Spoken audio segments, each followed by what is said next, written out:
ਭਾਰਤ ਦੇ ਆਜ਼ਾਦੀ ਦਿਵਸ ਤੇ ਵਿਸ਼ੇਸ਼ ਪ੍ਰੋਗਰਾਮ ਅਸੀਂ ਪੇਸ਼ ਕਰ ਰਹੇ ਹਾਂ। ਸਾਡੇ ਨਾਲ ਵਿਦਵਾਨ ਨੇ ਡਾਕਟਰ ਸੁਖਦੇਵ ਸਿੰਘ ਸਿਰਸਾ। ਪ੍ਰੋਗਰਾਮ ਦੇ ਪਹਿਲੇ ਭਾਗ ਵਿੱਚ ਉਹਨਾਂ ਦਾ ਪੂਰਾ ਵਿਸ਼ਲੇਸ਼ਣ ਆਜ਼ਾਦੀ ਬਾਰੇ ਜਿਹੜਾ ਸਟੀਕ ਜਿਹੜਾ ਸੀਗਾ ਉਹ ਵਿਸ਼ਲੇਸ਼ਣ ਸੀਗੀ। ਆਜ਼ਾਦੀ ਬਾਰੇ ਤੇ ਸ਼ਾਇਦ ਇਹ ਤੋਂ ਵਧੀਆ ਹੋਰ ਕੋਈ ਵਿਆਖਿਆ ਸ਼ਾਇਦ ਨਾ ਹੀ ਕੀਤੀ ਜਾ ਸਕੇ। ਕੁਝ ਸਵਾਲ ਜ਼ਰੂਰ ਨੇ ਜਿਹੜੇ ਡਾਕਟਰ ਸਾਹਿਬ ਨਾਲ ਕਰਨੇ ਬਣਦੇ ਆ। सो मैं कोशिश करदा कि आप बरीफ थोड़े जे सवाल भी नाल करते जावांगे। डॉक्टर साहब थोड़ा तुसीं मैनूं आंसर बरीफ च देंदे जाओ और तुहाडी गल जिहड़ी कोई खुल के भी गल कर लिओ। समा अपने दी कोई पाबंदी नहीं है, समा जिन्ना आपां लै सकदे हां। बहुत अच्छी तरीके नाल तुसीं सानूं समझा रहे हो। सो डॉक्टर साहब मैं तुहाडे कोलों ये जानना चाहुंदा आ, एक सवाल मेरे दिमाग च पहला ये आ रहा है कि आज़ादी दे दौर दे विच ही जदों आज़ादी दी लड़ाई भी लड़ी जांदी सीगी उस समय भी कुछ लोगों वालों अज भगत सिंह नूं कोट करते हैं बार बार कि उन्होंने ये कहा सी कि आज़ादी का मतलब ये नहीं कि गोरे अंग्रेज नूं भजा के काले अंग्रेज नूं लै आउणा। बड़ा सिंपल भाषा च लोग समझाउंदे ने। इहदा मतलब ये सीगा कि उस दौर विच भी कुछ लोग ये समझ रहे सी कि जो कुछ चल रहा आ इहदे पिछे ये बस्तीवादी जिहड़ियां ताकतां ने इन्हां दा कुछ बदलवां रूप साडे सामने आएगा। उस समय तो कुछ लोग समझ गए, ठीक है, वो बहुत घट लोग होणगे जिहड़े पोलीटिकली अवेयर होणगे। उस तो बाद तुसीं बहुत सारे होर विद्वानां दा जिक्र कीता जिन्हां ने इस आज़ादी नूं आज़ादी दे दौरान ही मिलदिआं सार ही ये कहना शुरू कर दिता सीगा कि ये लोकां लई आज़ादी नहीं है। ते पर नाल दी नाल तुसीं मैनूं ये भी दस्सिआ कि नेहरू ਦੀਆਂ ਜਿਹੜੀਆਂ 5 ਸਾਲਾ योजनावां बनाईआं समाजवाद ते दूजा एक मिलगोभा जिहा सरकार बनाउण दी कोशिश की, तो उम्मीद बजी। पर नाल ही तुसीं कहा कि 52 दे विच संविधान दे लागू हुंदिआं ही लोकां नूं पता लगना शुरू हो गया कि नेहरू साहब दीआं पॉलिसियां भी जिहड़ियां ने वो कोई पूरी तरह समाजवादी पॉलिसियां नहीं जां समता लिआउण लई जां बराबरता लिआउण लई नहीं गईआं। सो ये जिहड़े हुण दे दौर दे विच आउंदिआं हुण तां सारा कुछ जो कूड़ा करकट हुण तक 75 सालां च होया वो सारा नेहरू दे सिर ही मढ़िया जा रहा है कि नेहरू हिरान ने ही सारा कुछ किया। जे करप्शन का मुੱਢ ਵੱਜਾ तो नेहरू वेले ਵੱਜਾ, जे परिवारवाद चलिया पोलीटिकल पार्टियां च ते नेहरू करके चलिया, जां जिहड़ी भी कोई हिंदुस्तान की कमी रही वो नेहरू दे सिर मड़ के ते अज दे हाकम सुरखरू हो जाते हैं। उस तो बाद आपां बाकी गल्लां करदे हां, उदारवादी नीतियां वाले पासे आउणे आ।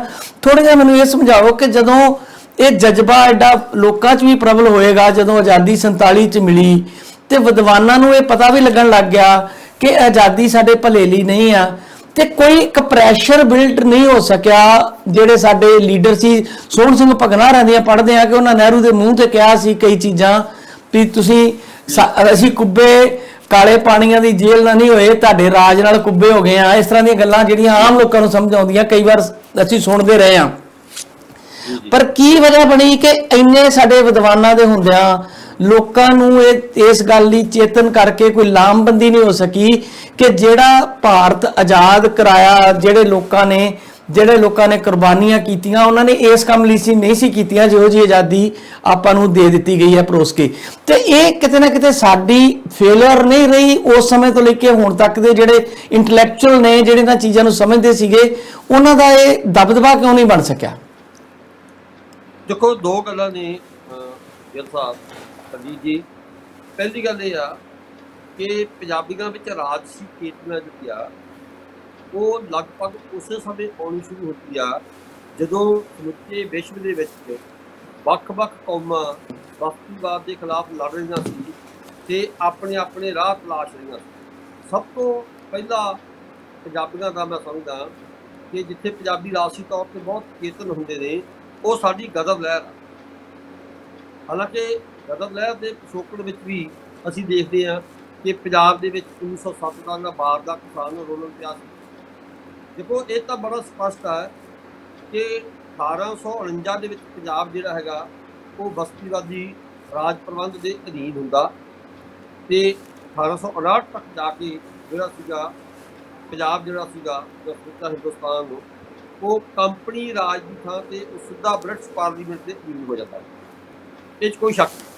ਔਰ ਬ੍ਰਿਟਿਸ਼ ਪਾਰਲੀਮੈਂਟ ਦੇ ਅਧੀਨ ਹੋਣ ਤੋਂ ਬਾਅਦ ਪੰਜਾਬ ਦੇ ਵਿੱਚ ਖਾਸ ਤੌਰ 'ਤੇ ਇੱਕ ਨਵਾਂ ਇਨਫਰਾਸਟਰਕਚਰ ਜਿਹੜਾ ਡਿਵੈਲਪ ਕਰਦੇ ਆ ਅੰਗਰੇਜ਼ ਉਹ ਇਸ ਲਈ ਕਰਦੇ ਆ ਕਿ ਉਹਨਾਂ ਨੇ ਪੰਜਾਬ ਦੇ ਉਤਪਾਦਨ ਨੂੰ ਜੁੱਟ ਕੇ ਆਪਦੇ ਮਾਨਚੈਸਟਰ ਦੇ ਜਿਹੜੇ ਕੱਪੜੇ ਦੇ ਕਾਰਖਾਨੇ ਚਲਾਉਣੇ। ਤਾਂ ਸਾਡੇ ਕਿਸਾਨ ਜਿਹੜੇ ਸੀਗੇ ਉਹ 1857 ਤੋਂ ਹੀ ਲੜਨਾ ਸ਼ੁਰੂ ਕਰ ਦਿੰਦੇ ਆ। 1857 ਦੇ ਗਦਰ ਦੇ ਫੇਲਰ ਤੋਂ ਬਾਅਦ ਹੀ ਪੰਜਾਬ ਦੇ ਵਿੱਚ ਜਿਹੜੇ ਖਾਸ ਤੌਰ ਤੇ ਜਿਹੜਾ ਇਹ ਪੰਜਾਬ ਦਾ 12 ਦਾ ਇਲਾਕਾ ਸੀ, 12 ਦੇ ਜੰਗ ਵੀ ਲੜੇ ਅੰਗਰੇਜ਼ਾਂ ਦੇ ਖਿਲਾਫ, ਨਾਮਧਾਰੀ ਲੜੀ ਅੰਗਰੇਜ਼ਾਂ ਦੇ ਖਿਲਾਫ। ਫਿਰ ਅਸੀਂ ਜਾ ਕੇ ਦੇਖਦੇ ਹਾਂ ਕਿ 1885 ਦੇ ਵਿੱਚ ਇੰਡੀਅਨ ਨੈਸ਼ਨਲ ਕਾਂਗਰਸ ਬਣਦੀ ਆ। 1907 ਦੇ ਵਿੱਚ ਬਾਰ ਦਾ ਕਿਸਾਨ ਅੰਦੋਲਨ ਨੂੰ ਪਬਲਿਕ ਸਭਾ ਅੰਦੋਲਨ ਕਹਿੰਦੇ ਆ, ਔਰ ਜਿਹਦੇ ਪਿੱਛੇ ਜਿਹੜੇ ਮੇਨ ਸਿਧਾਂਤਕਾਰ ਸੀ ਉਹ ਸਰਦਾਰ ਅਜੀਤ ਸਿੰਘ ਭਗਤ ਦੇ ਚਾਚਾ ਜੀ ਸੂਫੀ ਅੰਬਾ ਸਾਹਿਬ ਤੇ ਸ਼ਹਾਬੂਦੀਨ ਵਗੈਰਾ ਲੋਕ ਸਨ। ਪਰ ਮੈਂ ਸਮਝਦਾ ਕਿ ਪੰਜਾਬੀਆਂ ਨੂੰ ਪਹਿਲੀ ਰਾਜਸੀ ਚੇਤਨਾ ਗਦਰ ਲਹਿਰ ਵੇਲੇ ਮਿਲਣੀ ਸ਼ੁਰੂ ਹੁੰਦੀ। ਅਜੇ ਰੂਸ ਦਾ ਇਨਕਲਾਬ ਨਹੀਂ ਵਾਪਰਿਆ, 1917 ਨਹੀਂ ਆਇਆ। 1913 ਦੇ ਵਿੱਚ ਹੀ ਜਿਹੜੇ ਗਦਰੀ ਸੀ ਉਹਨਾਂ ਦੇ ਸਾਹਮਣੇ ਜਿਹੜਾ ਮਾਡਲ ਸੀ ਉਹ ਅਮਰੀਕਾ ਵਰਗਾ ਉਦਾਰਵਾਦੀ ਲੋਕਤੰਤਰੀ ਰਾਜ ਸੀ। ਪਹਿਲਾ ਜਿਹੜਾ ਗਦਰ ਲਹਿਰ ਦਾ ਪਹਿਲਾ ਪੜਾਅ ਸੀ, ਗਦਰ ਲਹਿਰ ਦੇ ਪਹਿਲੇ ਪੜਾਅ ਕੋਲੇ ਜਦੋਂ ਗਦਰ ਲਹਿਰ ਸ਼ੁਰੂ ਹੁੰਦੀ ਆ ਉਦੋਂ ਸਾਡੇ ਗਦਰਾਈਟਸ ਦੇ ਕੋਲੇ ਜਿਹੜਾ ਮਾਡਲ ਸੀ ਉਹ ਇਹ ਸੀ ਕਿ ਬਸਤੀਵਾਦੀ ਹਕੂਮਤ ਤੋਂ ਮੁਕਤੀ ਹਾਸਲ ਕਰਕੇ ਅਸੀਂ ਅਮਰੀਕਾ ਵਰਗਾ ਉਦਾਰਵਾਦੀ ਲੋਕਤੰਤਰ ਸਥਾਪਿਤ ਕਰਨਾ। ਗਦਰ ਲਹਿਰ ਫੇਲ ਹੁੰਦੀ ਆ ਔਰ ਇਸੇ ਸਮੇਂ 1917 ਦਾ ਰੂਸੀ ਇਨਕਲਾਬ ਵਾਪਰਦਾ ਆ। ਖਾਸ ਤੌਰ ਤੇ ਪੰਜਾਬੀ ਸੀ, ਪੰਜਾਬੀ ਜਿਹੜੇ ਹੈਗੇ ਆ ਇਹਨਾਂ ਦੇ ਰੂਸੀਆਂ ਦਾ ਸੰਪਰਕ ਪੰਜਾਬੀਆਂ ਦੇ ਵੀ ਹੁੰਦੇ ਆ, ਭਾਰਤੀਆਂ ਦੇ ਵੀ ਹੁੰਦੇ ਆ। ਐਮ ਰਾਏ ਰੂਸੀਆਂ ਦੇ ਬਹੁਤ ਸੰਪਰਕ ਵਿੱਚ ਰਹਿੰਦਾ ਆ। ਪੰਜਾਬੀਆਂ ਦੇ ਕੋਈ ਚੀਜ਼ਾਂ ਸਿਰਫ ਤੁਰਕੀ ਜਾਂਦੇ ਨੇ, ਹਥਿਆਰ ਚਲਾਉਣਾ ਸਿੱਖਦੇ ਨੇ, ਸਮਾਜਵਾਦੀ ਦੇਸ਼ਾਂ ਵਿੱਚ ਜਾਂਦੇ ਨੇ। ਪਰ ਖਾਸ ਤੌਰ ਤੇ ਤਾਂ ਸਾਡਾ ਕਿਰਤੀ ਗਰੁੱਪ ਸੀ। ਇਹ ਜਿਹੜੇ ਸਾਡੇ ਕਿਰਤੀ ਲਹਿਰ ਦੇ ਮੋਢੀ ਸੀ ਭਾਈ ਸੰਤੋਖ ਸਿੰਘ ਧਰਦਿਓ ਵਗੈਰਾ, ਇਹ ਵਿਦੇਸ਼ ਤੋਂ ਵਾਪਸ ਆ ਕੇ ਅੰਮ੍ਰਿਤਸਰ ਜਾ ਕੇ ਕਿਰਤੀ ਨਾਂ ਦਾ ਰਸਾਲਾ ਸ਼ੁਰੂ ਕਰਦੇ। ਮਤਲਬ ਮੈਂ ਕਹਿਣਾ ਚਾਹੁੰਦਾ ਕਿ 1920 ਤੋਂ ਪਹਿਲਾਂ ਗਦਰ ਲਹਿਰ ਦੇ ਮੋਢੀਆਂ ਕੋਲੇ ਵੀ ਤੇ ਸਾਡੇ ਹਿੰਦੁਸਤਾਨ ਦੇ ਖੱਬੇ ਪੱਖੀਆਂ ਕੋਲੇ ਇਹ ਚੇਤਨਾ ਆ ਗਈ ਸੀ ਕਿ ਦੇਸ਼ ਨੂੰ ਕੇਵਲ ਆਜ਼ਾਦ ਨਹੀਂ ਕਰਾਉਣਾ, ਸਗੋਂ ਦੇਸ਼ ਨੂੰ ਆਜ਼ਾਦ ਕਰਾ ਕੇ ਇੱਥੇ ਸਮਾਨਤਾਵਾਦੀ, ਸਮਤਾਵਾਦੀ, ਬਰਾਬਰੀ ਵਾਲਾ, ਸਮਾਜਿਕ ਨਿਆਂ ਵਾਲਾ ਜਿਹੜਾ ਹੈਗਾ ਸਮਾਜਵਾਦੀ ਤੱਕ ਦਾ ਨਿਜ਼ਾਮ ਜਿਹੜਾ ਸੀਗਾ ਉਹ ਇੱਥੇ ਲਾਗੂ ਇਹ ਚੇਤਨਾ ਪੰਜਾਬੀਆਂ ਕੋਲੇ 1920 ਤੋਂ ਪਹਿਲਾਂ ਆਉਣੀ ਸ਼ੁਰੂ ਹੋ ਜਾਂਦੀ ਹੈ। ਅਸੀਂ ਅੱਗੇ ਜਾ ਕੇ ਦੇਖਦੇ ਹਾਂ ਕਿ ਭਗਤ ਸਿੰਘ ਦਾ ਗਰੁੱਪ ਬੜਾ ਛੋਟਾ ਸੀ। ਉਹ ਕਦੇ 6 ਰਹਿ ਜਾਂਦੇ ਸੀ, ਕਦੇ 17 ਹੋ ਜਾਂਦੇ ਸੀ। 17 ਤੋਂ ਵੱਧ ਭਗਤ ਸਿੰਘ ਤੇ ਉਹਦੇ ਸਾਥੀ ਨਹੀਂ ਸੀ।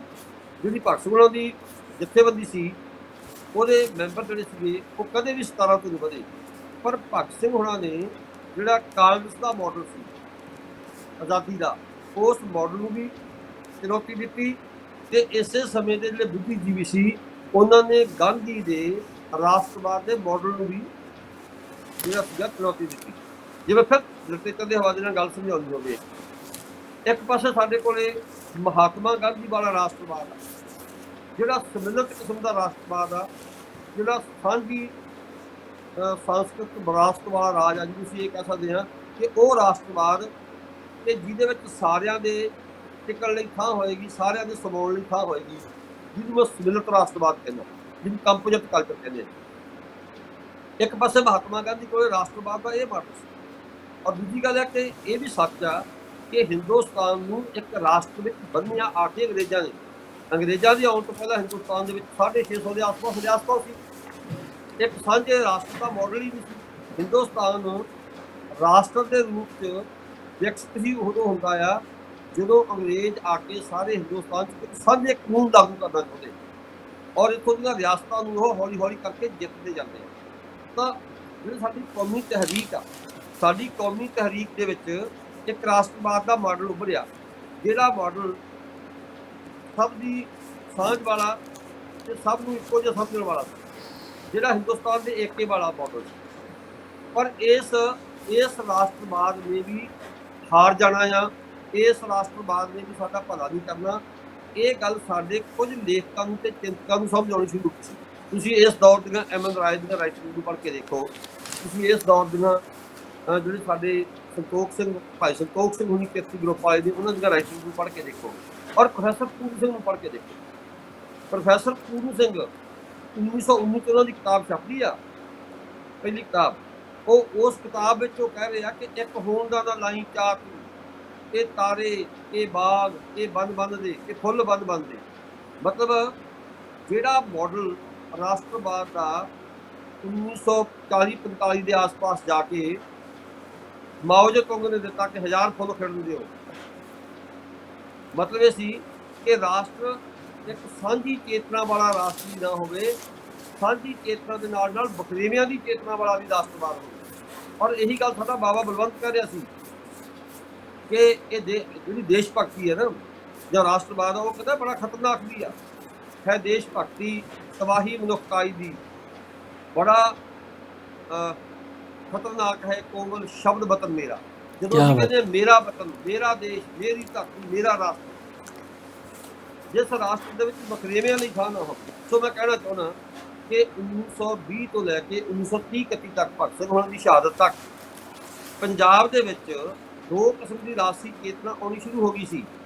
ਇੱਕ ਰਾਜਸੀ ਚੇਤਨਾ ਜਿਹੜੀ ਦੇਸ਼ ਨੂੰ ਆਜ਼ਾਦ ਕਰਾਉਣਾ ਚਾਹੁੰਦੀ ਸੀ, ਤੇ ਦੂਜੀ ਰਾਸ਼ਟਰੀ ਚੇਤਨਾ ਸੀ ਕਿ ਦੇਸ਼ ਨੂੰ ਆਜ਼ਾਦ ਕਰਾਉਣ ਤੋਂ ਬਾਅਦ ਇੱਥੇ ਸਮਾਜਵਾਦੀ ਕਿਸਮ ਦਾ ਢਾਂਚਾ ਲੈ ਕੇ ਆਉਣਾ ਆ, ਰੂਸੀ ਇਨਕਲਾਬ ਵਰਗਾ ਢਾਂਚਾ ਲੈ ਕੇ ਆਉਣਾ ਆ, ਜਿੱਥੇ ਹਰ ਬੰਦਾ ਜਿਹੜਾ ਹੈਗਾ ਉਹ ਆਰਥਿਕ ਤੌਰ 'ਤੇ ਉਹ ਆਜ਼ਾਦ ਹੋਵੇ, ਉਹਦੇ ਹਿੱਤ ਸੁਰੱਖਿਅਤ ਹੋਣ, ਸਮਾਨਤਾ ਹੋਵੇ, ਬਰਾਬਰੀ ਹੋਵੇ। ਸੋ ਇੱਕ ਪਾਸੇ ਤਾਂ ਸਾਡੇ ਕੋਲੇ ਆਜ਼ਾਦੀ ਦਾ ਇਹ ਮਾਡਲ ਆਉਣਾ ਸ਼ੁਰੂ ਹੋ ਗਿਆ ਸੀ, ਦੂਜੇ ਪਾਸੇ ਸਾਡੇ ਕੋਲ ਰਾਸ਼ਟਰਵਾਦ ਦਾ ਵੀ ਉਹ ਮਾਡਲ ਆਉਣਾ ਸ਼ੁਰੂ ਹੋ ਗਿਆ ਸੀ, ਜਿਹੜਾ ਰਾਸ਼ਟਰਵਾਦ ਦਾ ਮਾਡਲ ਇਹ ਕਹਿ ਰਿਹਾ ਸੀ ਕਿ ਇੱਕ ਦੇਸ਼ ਵਿੱਚ ਰਹਿ ਕੇ ਵੀ, ਇਹ ਬਹੁਤ ਵੱਡਾ ਦੇਸ਼ ਆ, ਇੱਥੇ ਵੱਖਰੀਆਂ ਵੱਖਰੀਆਂ ਜ਼ਬਾਨਾਂ, ਵੱਖਰੇ ਵੱਖਰੇ ਸੱਭਿਆਚਾਰ, ਵੱਖਰੇ ਵੱਖਰੇ ਪਹਿਰਾਵੇ, ਵੱਖਰੇ ਵੱਖਰੇ ਰਹੁ ਰੀਤ ਨੇ। ਇਸ ਕਰਕੇ ਹਿੰਦੁਸਤਾਨ ਨੂੰ ਕਿਸੇ ਇੱਕ ਰੰਗੇ ਰਾਸ਼ਟਰਵਾਦ ਵਿੱਚ ਨਹੀਂ ਬੰਨ੍ਹਿਆ ਜਾ ਸਕਦਾ। ਹਿੰਦੁਸਤਾਨ ਨੂੰ ਉਸ ਰਾਸ਼ਟਰਵਾਦ ਵਿੱਚ ਰੱਖਣ ਦੀ ਲੋੜ ਪਏਗੀ ਜਿਹੜਾ ਬਹੁਲਤਾਵਾਦੀ ਹੋਵੇ, ਜਿਹਦੇ 'ਚ ਵੱਖ-ਵੱਖ ਜ਼ਬਾਨਾਂ, ਵੱਖ-ਵੱਖ ਸੱਭਿਆਚਾਰਾਂ, ਵੱਖ-ਵੱਖ ਅਕੀਦਿਆਂ, ਧਰਮਾਂ, ਬੋਲੀਆਂ ਸਭ ਦਾ ਸਤਿਕਾਰ ਹੋਵੇ। ਸੋ ਇਸ ਬਹੁਲਤਾਵਾਦੀ ਮਾਡਲ ਦੀ ਸਾਡੇ ਕੋਲ ਚੇਤਨਾ ਹੋਣੀ ਚਾਹੀਦੀ ਹੈ। ਅੱਗੇ ਜਾ ਕੇ ਅਸੀਂ ਦੇਖਦੇ ਹਾਂ ਕਿ ਜਦੋਂ ਦੇਸ਼ ਆਜ਼ਾਦ ਹੁੰਦਾ ਆ, ਕੁਛ ਹੱਦ ਤੱਕ ਹਿੰਦੁਸਤਾਨ ਦੀ ਰਾਜਨੀਤੀ ਉੱਤੇ ਖੱਬੇ ਪੱਖੀਆਂ ਦਾ ਬਹੁਤ ਅਸਰ ਰਹਿੰਦਾ ਆ, ਤੇ ਪੰਡਿਤ ਜਵਾਹਰ ਲਾਲ ਨਹਿਰੂ ਨੂੰ ਖੱਬੇ ਪੱਖੀਆਂ ਦੇ ਦਬਾਅ ਕਰਕੇ ਬਹੁਤ ਸਾਰੀਆਂ ਐਸੀਆਂ ਨੀਤੀਆਂ ਅਪਣਾਉਣੀਆਂ ਪਈਆਂ, ਖਾਸ ਤੌਰ 'ਤੇ ਜਿਹੜਾ ਪਬਲਿਕ ਸੈਕਟਰ ਦੇ ਵਿੱਚ ਵੱਡੇ ਅਦਾਰੇ, ਭਾਖੜੇ ਵਰਗੇ ਡੈਮ, ਭਲਾਈ ਤੇ ਦੁਰਗਾਪੁਰ ਵਰਗੇ ਕਾਰਖਾਨੇ, ਰੇਲਵੇ ਦਾ ਕੌਮੀਕਰਨ, ਬੈਂਕਾਂ ਦਾ ਕੌਮੀਕਰਨ, ਜਾਂ ਇੱਥੋਂ ਤੱਕ ਅਸੀਂ ਕਹਿ ਸਕਦੇ ਹਾਂ ਕਿ ਹਿੰਦੁਸਤਾਨ ਦੀ ਨਹਿਰੂ ਵਾਲੀ ਸਰਕਾਰ ਨੇ ਸਾਰੇ ਦੇਸ਼ ਨੂੰ ਕਿਵੇਂ ਸਾਖਰ ਕਰ ਦਿੱਤਾ ਸੀ। ਬਹੁਤ ਵੱਡੀ ਗਿਣਤੀ ਸੀ ਜਿਨ੍ਹਾਂ ਨੂੰ ਅਸੀਂ ਅਨਪੜ੍ਹਤਾ ਤੋਂ ਕੱਢ ਕੇ ਲੈ ਕੇ ਆਏ ਸੀ ਸਰਕਾਰੀ ਕੰਟਰੋਲ ਵਾਲੇ, ਜਿਹਨੂੰ ਮੈਂ ਕਹਾਂਗਾ ਜਿਹੜਾ ਜਿਹਨੂੰ ਅਸੀਂ ਪਬਲਿਕ ਸੈਕਟਰ ਕਹਿੰਦੇ ਜੀ, ਜਿਹੜੇ ਵੱਡੇ ਕਾਰਖਾਨੇ ਲੱਗੇ, ਚਾਹੇ ਉਹ ਦੁਰਗਾਪੁਰ ਭਲਾਈ ਦੇ ਕਾਰਖਾਨੇ ਹੋਣ, ਭਾਖੜਾ ਵਰਗੇ ਪ੍ਰੋਜੈਕਟ ਹੋਣ, ਇਹ ਜਾਂ ਰੇਲਵੇ ਵਰਗੇ ਅਦਾਰੇ ਹੋਣ, ਬੈਂਕਾਂ ਵਰਗੇ ਅਦਾਰੇ ਹੋਣ, ਇਹਨਾਂ ਦੇ ਕੌਮੀਕਰਨ ਦੀ ਜਿਹੜੀ ਨੀਤੀ ਸੀ ਇਹ ਨਹਿਰੂ ਦੇ ਵੇਲੇ ਚੱਲੀ ਸੀ। ਪਰ ਹੌਲੀ ਹੌਲੀ ਅਸੀਂ ਦੇਖਦੇ ਹਾਂ ਕਿ ਨਹਿਰੂ ਕਮਜ਼ੋਰ ਹੁੰਦਾ ਗਿਆ ਤੇ ਕਾਂਗਰਸ ਦਾ ਉਹ ਧੜਾ ਜਿਹੜਾ ਵੱਡੇ ਪੂੰਜੀਪਤੀਆਂ ਦੇ ਪ੍ਰਭਾਵ ਵਾਲਾ ਸੀ ਉਹ ਤਾਕਤਵਰ ਹੁੰਦਾ ਗਿਆ। ਔਰ ਨਹਿਰੂ ਨੇ ਜਿਹੜੀਆਂ ਸੀਗੀਆਂ ਖੱਬੇ ਪੱਖੀ ਪਾਰਟੀਆਂ ਨੂੰ ਬੈਨ ਕੀਤਾ, ਖੱਬੇ ਪੱਖੀ ਗੱਲਾਂ ਨੂੰ ਜਿਹੜਾ ਸੀ ਉਹਨਾਂ 'ਤੇ ਤਸ਼ੱਦਦ ਹੋਇਆ, ਬੰਦੀਆਂ ਲੱਗੀਆਂ, ਹੜਤਾਲਾਂ ਫੇਲ ਹੋਈਆਂ, ਚਾਹੇ ਬੰਬਈ ਦੀ ਕਾਟਨ ਦੇ ਮਿੱਲਾਂ ਦੇ, ਬੰਬਈ ਦੀਆਂ ਮਿੱਲਾਂ ਦੀ ਹੜਤਾਲ ਹੋਵੇ, ਜਾਂ ਕਲਕੱਤਾ ਦਾ ਮੂਵਮੈਂਟ ਹੋਵੇ, ਜਾਂ ਪੰਜਾਬ ਦੇ ਵਿੱਚ ਤੁਸੀਂ ਦੇਖਦੇ ਖੁਸ਼ ਲੜੇ ਵੀ ਲੈ, ਐਸੀ ਗੱਲ ਨਹੀਂ, ਇੰਨੀ ਨਿਰਾਸ਼ਾ ਵਾਲੀ ਗੱਲ ਵੀ ਨਹੀਂ ਕਿ ਹਿੰਦੁਸਤਾਨ ਦੇ ਵਿੱਚ ਆਜ਼ਾਦੀ ਤੋਂ ਲੈ ਕੇ 70-72 ਤੱਕ, ਐਮਰਜੈਂਸੀ ਤੱਕ ਅਸੀਂ ਕਹਿ ਸਕਦੇ ਹਾਂ ਕਿ ਐਮਰਜੈਂਸੀ ਤੱਕ ਹਿੰਦੁਸਤਾਨ ਦੇ ਵਿੱਚ ਜਨਤਕ ਅੰਦੋਲਨ ਰਹੇ, ਔਰ ਜਨਤਕ ਅੰਦੋਲਨ ਕਦੇ ਫੇਲ ਕਦੇ ਕਾਮਯਾਬ ਵੀ ਹੁੰਦੇ ਰਹੇ, ਔਰ ਸਰਕਾਰ ਨੂੰ ਜਨਤਕ ਅੰਦੋਲਨਾਂ ਦੇ ਅਨੁਸਾਰ ਆਪਣੀਆਂ ਨੀਤੀਆਂ ਘੜਨੀਆਂ ਪਈਆਂ। ਮੈਂ ਤੁਹਾਨੂੰ ਐਗਜ਼ਾਮਪਲ ਦੇ ਦੇਣਾ, ਪੰਜਾਬ ਦੇ ਵਿੱਚ ਜਿਹੜਾ ਖੁਸ਼ ਹੈਸੀਅਤ ਮੂਵਮੈਂਟ ਸੀ, ਖੁਸ਼ ਹੈਸੀਅਤ ਹੋਇਆ ਕਿ ਜਦੋਂ ਭਾਖੜਾ ਬਣਿਆ, ਜਿਹੜੇ ਜ਼ਿਲ੍ਹਿਆਂ ਨੂੰ ਭਾਖੜਾ ਦੀ ਨਹਿਰ ਦਾ ਪਾਣੀ ਦੇਣਾ ਸੀ, ਅਜੇ ਖੇਤਾਂ ਵਿੱਚ ਪਾਣੀ ਪਹੁੰਚਿਆ ਨਹੀਂ, ਸਰਕਾਰ ਨੇ 112 ਕਰੋੜ ਰੁਪਏ ਦੇ ਟੈਕਸ ਲਾ ਦਿੱਤੇ ਕਿਸਾਨਾਂ ਦੇ। ਜਿਨ੍ਹਾਂ ਜ਼ਿਲ੍ਹਿਆਂ 'ਚ ਪਾਣੀ ਜਾਣਾ ਸੀ ਉਹਨਾਂ 'ਤੇ 112 ਕਰੋੜ ਰੁਪਏ ਦੇ ਟੈਕਸ ਲਾ ਦਿੱਤੇ ਕਿਸਾਨਾਂ 'ਤੇ, ਔਰ ਕਿਸਾਨਾਂ ਨੇ ਅੰਦੋਲਨ ਲੜਿਆ। ਉਹ ਅੰਦੋਲਨ ਲਗਭਗ 2 ਮਹੀਨੇ ਚੱਲਿਆ, 4 ਪਿੰਡਾਂ ਦੇ ਵਿੱਚ ਫਾਇਰਿੰਗ ਹੋਈ, ਐਪੀ ਵਾਲੇ 'ਚ ਜਿਹੜੇ ਕਿਸਾਨ ਮਰੇ, ਔਰਤਾਂ ਬੀਬੀਆਂ ਮਰੀਆਂ, ਇਸੇ ਤਰ੍ਹਾਂ ਦੁਆਬੇ ਦੇ 2-3 ਪਿੰਡਾਂ ਵਿੱਚ ਫਾਇਰਿੰਗ ਹੋਈ, ਪਰ ਉਹ ਸਰਕਾਰ ਨੂੰ ਵਾਪਸ ਵੀ ਲੈਣੇ ਪਏ। ਸੋ ਮੈਨੂੰ ਇਹ ਲੱਗਦਾ ਆ ਕਿ ਐਮਰਜੈਂਸੀ ਤੋਂ ਪਹਿਲਾਂ ਤੱਕ ਹਿੰਦੁਸਤਾਨ ਦੇ ਵਿੱਚ ਜਿਹੜੀ ਜਨਤਕ ਲਹਿਰਾਂ ਵੀ ਸੀ, ਜਨਤਕ ਅੰਦੋਲਨ ਵੀ ਸੀ, ਖੱਬੇ ਪੱਖੀਆਂ ਦਾ ਅਸਰ ਵੀ ਸੀ। ਪਰ ਮੈਨੂੰ ਮੈਨੂੰ ਲੱਗਦਾ ਕਿ ਹਿੰਦੁਸਤਾਨ 'ਚ ਖੱਬੇ ਪੱਖੀਆਂ ਦੀ ਫੇਲਰ ਜਿਹੜੀ ਸੀ ਉਹਦੇ 2 ਵੱਡੇ ਕਾਰਨ ਸੀ। ਇੱਕ ਇਹ ਸੀਗੇ ਕਿ ਲਹਿਰ ਵਿੱਚ ਫੁੱਟ ਪੈਣਾ। 1964 ਦੇ ਵਿੱਚ ਜਿਹੜੀਆਂ ਸੀਗੀਆਂ ਉਹ ਕਾਂਗਰਸ ਪਾਰਟੀ 2 ਧੜਿਆਂ 'ਚ ਵੰਡੀ ਜਾਂਦੀ ਆ। ਇੱਕ ਧੜਾ ਉਹ ਸੀ ਜਿਹੜਾ ਹਿੰਦੁਸਤਾਨ ਦੇ ਉਦਾਰਵਾਦੀ ਕਾਂਗਰਸ ਦੇ ਨਾਲ ਜਾਂ ਹਿੰਦੁਸਤਾਨ ਦੇ ਨੈਸ਼ਨਲਿਸਟਾਂ ਨਾਲ ਸੰਪਰਕ ਰੱਖ ਕੇ ਪਾਰਲੀਮੈਂਟਰੀ ਚੋਣਾਂ ਦੇ ਰਾਹ ਪਿਆ, ਜਿਹਨੇ ਪਾਰਲੀਮੈਂਟਰੀ ਚੋਣਾਂ ਦੀ ਵਕਾਲਤ ਕੀਤੀ। ਦੂਜਾ ਧੜਾ ਪਹਿਲਾਂ ਪਾਰਲੀਮੈਂਟਰੀ ਚੋਣਾਂ ਦੀ ਵਕਾਲਤ ਵੀ ਵਿਰੋਧਤਾ ਵੀ ਕਰਦਾ ਰਿਹਾ, ਬਾਅਦ ਆਪ ਵੀ ਪਾਰਲੀਮੈਂਟਰੀ ਚੋਣਾਂ ਦੇ ਰਾਹ ਪਿਆ। ਇਸੇ ਤਰ੍ਹਾਂ ਅਸੀਂ ਨਕਸਲਾਈਟਾਂ ਨੂੰ ਦੇਖਦੇ ਹਾਂ ਕਿ ਜਿਹੜੇ ਨਕਸਲਾਈਟ ਅੱਜ ਤੱਕ ਚੋਣਾਂ ਦਾ ਬਾਈਕਾਟ ਕਰਦੇ ਸੀ, ਹੁਣ ਅਸੀਂ ਬਿਹਾਰ 'ਚ ਦੇਖਦੇ ਹਾਂ ਕਿ ਉਹ ਚੋਣਾਂ ਲੜ ਵੀ ਰਹੇ ਨੇ, ਪੰਜਾਬ ਵਿੱਚ ਵੀ ਚੋਣਾਂ ਲੜ ਰਹੇ ਨੇ। ਸੋ ਮੈਨੂੰ ਇਹ ਲੱਗਦਾ ਆ ਕਿ ਖੱਬੇ ਪੱਖੀ ਲਹਿਰ ਦੀ ਫੁੱਟ ਬਹੁਤ ਵੱਡਾ ਕਾਰਨ ਸੀ, ਜਿਹਨੇ ਹਿੰਦੁਸਤਾਨ ਦੇ ਜਨਤਕ ਸੰਗਠਨਾਂ ਨੂੰ ਤੇ ਹਿੰਦੁਸਤਾਨ ਦੀਆਂ ਜਨਤਕ ਲਹਿਰਾਂ ਨੂੰ ਬਹੁਤ ਕਮਜ਼ੋਰ ਕੀਤਾ। ਔਰ ਦੂਜੀ ਗੱਲ ਇਹ ਸਮਝਣਾ ਕਿ ਹਿੰਦੁਸਤਾਨ ਦੀ ਕਮਿਊਨਿਸਟ ਪਾਰਟੀ ਦੇ ਵਿੱਚ ਦੋ ਨਿਰੰਤਰ ਸਮਾਨਤੀ ਵਿਚਾਰਧਾਰਾਵਾਂ ਚੱਲਦੀਆਂ। ਇੱਕ ਕਾਮਰ ਡਾਂਗੇ ਉਹਨਾਂ ਦਾ ਵਿਚਾਰ ਸੀ, ਜਿਹਨੂੰ ਅਸੀਂ ਅੱਜ ਫਿਰ ਸਹੀ ਸਰਾ ਰਹੇ ਹਾਂ। ਕਦੇ ਸਾਨੂੰ ਲੱਗਦਾ ਸੀਗਾ, ਕਦੇ ਲੋਕ CPI ਨੂੰ ਸੋਧਵਾਦੀ ਕਹਿੰਦੇ ਸੀ, ਕਾਂਗਰਸ ਪੱਖੀ ਕਹਿੰਦੇ ਸੀ, ਪਰ ਅੱਜ ਫਿਰ ਉਹੋ ਜਿਹੇ ਹਾਲਾਤ ਬਣੇ ਨੇ ਕਿ ਸਾਨੂੰ ਇਹ ਲੱਗਦਾ ਆ ਕਿ ਡਾਂਗੇ ਦਾ ਜੋ ਥੀਸਿਸ ਸੀ, ਜਿਹਨੂੰ ਖੁਦ ਕਮਿਊਨਿਸਟ ਪਾਰਟੀ ਨੇ ਆਪ CPI ਨੇ ਵੀ ਰੱਦ ਕੀਤਾ ਪਿਛਲੇ ਨੂੰ, ਕਿ ਚੋਣਾਂ ਦਾ ਰਾਹ ਇੱਕੋ ਰਾਹ ਨਹੀਂ। ਪਰ ਦੂਜੇ ਪਾਸੇ ਇਹ ਵੀ ਗੱਲ ਸੱਚ ਆ ਕਿ ਜਿਹੜਾ ਹਥਿਆਰਬੰਦ ਅੰਦੋਲਨ ਦਾ ਰਾਹ ਸੀ, ਜਿਹਦੀ ਕੁਝ ਪੈਰਵਾਈ ਭਗਤ ਸਿੰਘ ਤੇ ਸਾਥੀਆਂ ਨੇ ਵੀ ਕੀਤੀ, ਤੇ ਬਾਅਦ ਵਿੱਚ ਨਕਸਲਾਈਟ ਅੰਦੋਲਨ ਨੇ ਹਥਿਆਰਬੰਦ ਸੰਘਰਸ਼ ਦੀ ਜਿਹੜੀ ਆ ਵਕਾਲਤ ਕੀਤੀ। ਪਰ ਉਹ ਹਥਿਆਰਬੰਦ ਸੰਘਰਸ਼ ਵਾਲਾ ਰਾਹ ਵੀ ਲੋਕਾਂ ਨੇ ਬਹੁਤਾ ਪ੍ਰਮਾਣ ਇਸ ਕਰਕੇ ਨਹੀਂ ਕੀਤਾ ਕਿ ਹਿੰਦੁਸਤਾਨ ਦੇ ਲੋਕ ਜਿੱਥੇ ਇੰਨੀ ਅਨਪੜ੍ਹਤਾ ਹੋਵੇ, ਇੰਨੀ ਗਰੀਬੀ ਹੋਵੇ, ਇੰਨੇ ਦਬਾਅ ਥੱਲੇ ਰਹਿੰਦੇ ਹੋਣ ਲੋਕ, ਉੱਥੇ ਲੋਕਾਂ ਨੂੰ ਅੱਜ ਤਾਂ ਲੋਕਾਂ ਨੂੰ ਵੋਟ ਪਾਉਣ ਦੀ ਚੇਤਨਾ ਨੂੰ, ਉਹਨਾਂ ਨੂੰ ਤੁਸੀਂ ਸੰਘਰਸ਼ ਦੀ ਚੇਤਨਾ ਕਿਵੇਂ ਦੇ ਦੋਗੇ, ਹਥਿਆਰਬੰਦ ਸੰਘਰਸ਼ ਦੀ ਕਿਵੇਂ ਚੇਤਨਾ ਦੇ ਦਿਓਗੇ। ਸੋ ਮੈਨੂੰ ਇਹ ਲੱਗਦਾ ਆ ਕਿ ਕਮਿਊਨਿਸਟ ਲਹਿਰ ਜਿਹੜੀ ਸੀਗੀ, ਕਮਿਊਨਿਸਟ ਲਹਿਰ ਦੇ ਵਿੱਚ ਕੁਝ ਵਿਚਾਰਧਾਰਕ ਸੰਕਟ ਵੀ ਰਹੇ, ਤੇ ਇਹਦੇ ਨਾਲੋਂ ਵੱਡਾ ਸੰਕਟ ਜਿਹੜਾ ਸੀਗਾ ਮੈਂ ਸਾਨੂੰ ਤਾਂ ਕਿ ਜਿਹੜੀ ਵਿਸ਼ਵ ਸਰਮਾਏਦਾਰੀ ਸੀ, ਵਿਸ਼ਵ ਸਰਮਾਏਦਾਰੀ ਨੇ ਵੀ ਹਰ ਜਗ੍ਹਾ ਤੇ ਆਪਣਾ ਆਪਣਾ ਰੋਲ ਅਦਾ ਕਰਨਾ ਸੀ। ਡਾਕਟਰ ਸਾਹਿਬ ਮੈਂ ਥੋੜਾ ਜਿਹਾ ਠੀਕ ਹੈ, ਤੁਸੀਂ ਬਹੁਤ ਵਧੀਆ ਸਾਰੀ ਗੱਲ ਦੱਸੀ ਹੈ। ਜੇ ਮੈਂ ਕੁਝ ਕੁਐਸਚਨ ਮੇਰੇ ਜਿਹੜੇ ਕਮਿਊਨਿਸਟ ਗਰੁੱਪ ਨੇ ਉਹਨਾਂ ਪ੍ਰਤੀ ਜੇ ਮੈਂ ਕਰਾਂ ਤੇ ਫਿਰ ਆਪਣੀ ਗੱਲ ਵੀ ਹੋਰ ਪਾਸੇ ਚੱਲ ਜਾਣੀ ਆ। ਜਿਹੜੀ ਗੱਲ ਆਪਾਂ ਪ੍ਰਵਾਨਗੀ ਦੀ ਕਰਦੇ ਆ ਕਿ ਪ੍ਰਵਾਨਗੀ ਜਿਹੜੀ ਹਥਿਆਰਬੰਦ ਇਨਕਲਾਬ ਨੂੰ ਨਹੀਂ ਕਦੀ ਵੀ ਮਿਲੀ ਭਾਰਤ ਵਿੱਚ, ਤੇ ਪ੍ਰਵਾਨਗੀ ਤੇ ਜਿਹੜੇ ਸੋਸ਼ਲਿਸਟ ਵਿਚਾਰਧਾਰਾ ਜਿਹੜੀਆਂ ਇੰਨੇ ਸੂਝਵਾਨ ਸੱਜਣਾ ਤੁਸੀਂ ਨਾਂ ਲੈ, ਡਾਂਗੇ ਰਾਤੋਂ ਲੈ ਕੇ ਮਾਰਕਸਿਸਟ ਬਣੇ, ਫਿਰ ਉਸ ਤੋਂ ਬਾਅਦ ਕਈ ਕੁਝ ਹੋਇਆ, ਚੋਣਾਂ 'ਚ ਵੀ ਗਏ, ਤੇ ਪ੍ਰਵਾਨਗੀ ਤੇ ਉਸ ਨੂੰ ਨਹੀਂ ਮਿਲੀ। ਪਤਾ ਨਹੀਂ ਇਹਦੀ ਕੀ ਵਜ੍ਹਾ ਆ ਕਿ ਇੰਨੇ ਪ੍ਰੋਗਰੈਸਿਵ ਹੋਣ ਦੇ ਬਾਵਜੂਦ ਉਹਨੂੰ ਆਮ ਲੋਕਾਂ ਨੇ ਪ੍ਰਵਾਨਗੀ ਨਹੀਂ ਦਿੱਤੀ। ਮੈਂ ਪੰਜਾਬ ਬਾਰੇ ਕੁਝ ਗੱਲਾਂ ਜ਼ਰੂਰ ਕਰਨੀਆਂ ਤੁਹਾਡੇ ਨਾਲ। ਤੁਸੀਂ ਮੈਨੂੰ ਦੱਸਿਆ ਕਿ ਜਦੋਂ ਭਾਖੜਾ ਬਣਿਆ ਸੀਗਾ ਤੇ ਖੁਸ਼ ਹਸੈਤੀ ਮੂਵਮੈਂਟ ਚੱਲੀ ਸੀਗੀ, ਤੇ ਉਹ ਅੰਦੋਲਨ ਦੇ ਕਰਕੇ ਵਾਪਸ ਲੈਣੀ ਪਈ। ਪਰ ਦੂਜੀ ਧਿਰ ਨੇ ਪ੍ਰਚਾਰ ਅਸੀਂ ਬਚਪਨ ਤੋਂ ਸੁਣਦੇ ਆਏ ਆ ਕਿ ਜਿਹੜੀਆਂ ਕਮਿਊਨਿਸਟ ਪਾਰਟੀਆਂ ਨੇ ਉਹਨਾਂ ਨੇ ਕਿਹਾ ਸੀਗਾ ਕਿ ਜੀ ਭਾਖੜੇ 'ਚੋਂ ਬਿਜਲੀ ਕੱਢ ਲਈ ਆ, ਤੇ ਗੈਰ ਵਿਗਿਆਨਕ ਗੱਲਾਂ ਕਰਕੇ ਲੋਕਾਂ ਨੂੰ ਉਕਸਾਉਂਦੇ ਹੁੰਦੇ ਸੀਗੇ ਵੀ ਪਾਣੀ ਖੇਤਾਂ ਨੂੰ ਦੇਣ ਦਾ ਕੋਈ ਫਾਇਦਾ ਨਹੀਂ, ਤੁਹਾਡੀਆਂ ਫਸਲਾਂ ਖਰਾਬ ਹੋ ਜਾਣਗੀਆਂ। ਇਸੇ ਤਰ੍ਹਾਂ ਇਹ ਬੜਾ ਪ੍ਰਚਾਰ ਕੀਤਾ ਜਾਂਦਾ ਰਿਹਾ ਕਮਿਊਨਿਸਟਾਂ ਦੇ ਖਿਲਾਫ ਕਿ ਜਦੋਂ ਆਪਣੇ ਦਰਬਾਰ ਸਾਹਿਬ ਦੇ ਵਿੱਚ ਬਿਜਲੀ ਲਾਈ ਗਈ ਤੇ ਉਦੋਂ ਵੀ ਕਮਿਊਨਿਸਟ ਧਿਰਾਂ ਨੇ ਇਸ ਤਰ੍ਹਾਂ ਦਾ ਪ੍ਰਚਾਰ ਕਰ ਦਿੱਤਾ ਕਿ ਜਿਹੜੀ ਇਹ ਬਿਜਲੀ ਹੈ ਤੁਹਾਡੀਆਂ ਰਵਾਇਤਾਂ ਨੂੰ ਖਤਮ ਕਰ ਦੇਗੀ। ਯਾਨੀ ਕਿ ਵਿਗਿਆਨ ਨਾਲੋਂ ਤੋੜਨ ਦੀ ਗੱਲ, ਜਦੋਂ ਅਸੀਂ ਹਮੇਸ਼ਾ ਕਹਿੰਦੇ ਆ ਕਿ ਪ੍ਰੋਗਰੈਸਿਵ ਲੋਕ ਹਮੇਸ਼ਾ ਵਿਗਿਆਨਕ ਸੋਚ ਬਣਾਉਂਦੇ ਆ, ਪਰ ਇਹ ਕੀ ਵਜ੍ਹਾ ਬਣੀ ਕਿ ਪ੍ਰਚਾਰ ਇਦਾਂ ਦਾ ਹੋ ਗਿਆ ਕਿ ਜਿਹੜੇ ਵਿਗਿਆਨਕ ਸੋਚ ਦੇ ਧਾਰਨੀ ਹੋਣੇ ਚਾਹੀਦੇ ਸੀ ਉਹਨਾਂ ਨੂੰ ਬਦਨਾਮ ਕਰਕੇ ਆਈਸੋਲੇਟ ਕਰ ਦਿੱਤਾ ਗਿਆ। ਦੇਖੋ ਦੋ ਗੱਲਾਂ ਨੇ। ਜਿੱਥੋਂ ਤੱਕ ਮੈਂ ਪੰਜਾਬ ਦੀ ਕਮਿਊਨਿਸਟ ਪਾਰਟੀ ਦੀ ਹਿਸਟਰੀ ਪੜ੍ਹੀ ਆ, ਪੰਜਾਬ ਦੇ ਕਿਸੇ ਵੀ ਕਮਿਊਨਿਸਟ ਲੀਡਰ ਨੇ ਇਸ ਕਿਸਮ ਦਾ ਬਿਆਨ ਕਦੇ ਨਹੀਂ ਦਿੱਤਾ ਕਿ ਭਾਖੜੇ ਦੇ ਪਾਣੀ ਵਿੱਚੋਂ ਬਿਜਲੀ ਕੱਢ ਲਈ ਗਈ ਅਤੇ ਫਸਲਾਂ ਨੂੰ ਨੁਕਸਾਨ ਕਰੇਗਾ। ਇਹ ਵੀ ਗੱਲ ਪ੍ਰਚਾਰੀ ਗਈ ਕਮਿਊਨਿਸਟਾਂ ਨੂੰ ਬਦਨਾਮ ਕਰਨ ਲਈ ਕਿ ਹਰਮੰਦਰ ਸਾਹਿਬ ਨੂੰ ਪੂਜ ਦਿੱਤਾ ਜਾਊਗਾ ਤੇ ਉੱਥੇ ਅਸੀਂ ਝੋਨਾ ਲਾਵਾਂਗੇ। ਜੀ ਹਾਂ, ਇਹ ਗੱਲਾਂ ਲੋਕਲ ਲੈਵਲ ਤੇ ਛੋਟੇ ਪੱਧਰ ਤੇ ਕਮਿਊਨਿਸਟਾਂ ਨੂੰ ਬਦਨਾਮ ਕਰਨ ਦੀ ਕੀਤੀਆਂ ਜ਼ਰੂਰ ਗਈਆਂ, ਪਰ ਦੋ ਗੱਲਾਂ ਬਹੁਤ ਮਹੱਤਵਪੂਰਨ। ਪਹਿਲੀ ਗੱਲ, ਇੱਕ ਤਾਂ ਅਸੀਂ ਇਹ ਦੇਖਦੇ ਹਾਂ ਕਿ ਜਿਹੜਾ ਖੁਸ਼ ਹਸੀਅਤ ਲਹਿਰ ਦਾ ਵਿਰੋਧ ਸੀ ਉਹ ਦੋ ਗੱਲਾਂ ਕਰਕੇ ਹੋਇਆ ਸੀ ਕਿ ਇੱਕ ਤਾਂ ਟੈਕਸ ਬਹੁਤ ਜ਼ਿਆਦਾ ਹੈਵੀ ਸੀ, ਉਹ ਦੂਸਰਾ ਇਸ ਕਰਕੇ ਹੋਇਆ ਸੀ ਕਿ ਪੰਜਾਬ ਦੇ ਜਿਨ੍ਹਾਂ ਜ਼ਿਲ੍ਹਿਆਂ ਨੂੰ ਇਹ ਪਾਣੀ ਦਿੱਤਾ ਜਾਣਾ ਸੀ, ਜਿੱਥੇ ਅਜੇ ਫਸਲਾਂ ਪੈਦਾ ਹੋਣੀਆਂ ਸੀ, ਉਹ ਅਜੇ ਪਾਣੀ ਪਹੁੰਚਿਆ ਨਹੀਂ ਸੀ, ਫਸਲਾਂ ਅਜੇ ਪੈਦਾ ਵੀ ਨਹੀਂ ਸੀ ਹੋਈਆਂ, ਸਰਕਾਰ ਨੇ ਪਹਿਲਾਂ ਹੀ ਟੈਕਸ ਗਿਰਾਉਣਾ ਸ਼ੁਰੂ ਕਰ ਦਿੱਤਾ ਸੀ। ਵਿਰੋਧ ਉਹਦਾ ਇਸ ਕਰਕੇ ਹੋਇਆ।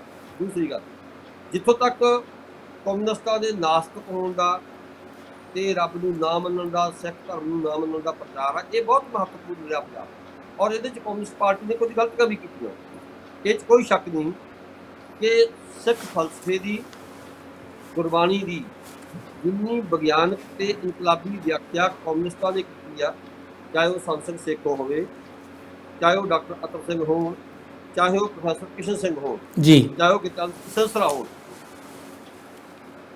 ਹਿੰਦੁਸਤਾਨ ਦੇ ਵਿੱਚ ਭਗਤੀ ਲਹਿਰ ਨੂੰ, ਸੂਫੀ ਲਹਿਰ ਨੂੰ ਤੇ ਸਿੱਖ ਲਹਿਰ ਨੂੰ ਜੇ ਵਿਗਿਆਨਕ ਨਜ਼ਰੀਏ ਨਾਲ ਕਿਸੇ ਨੇ ਸਮਝਣ ਦੀ ਕੋਸ਼ਿਸ਼ ਕੀਤੀ ਆ ਤਾਂ ਉਹ ਖੱਬੇ ਪੱਖੀ ਚਿੰਤਨ ਨਹੀਂ ਕੀਤੀ।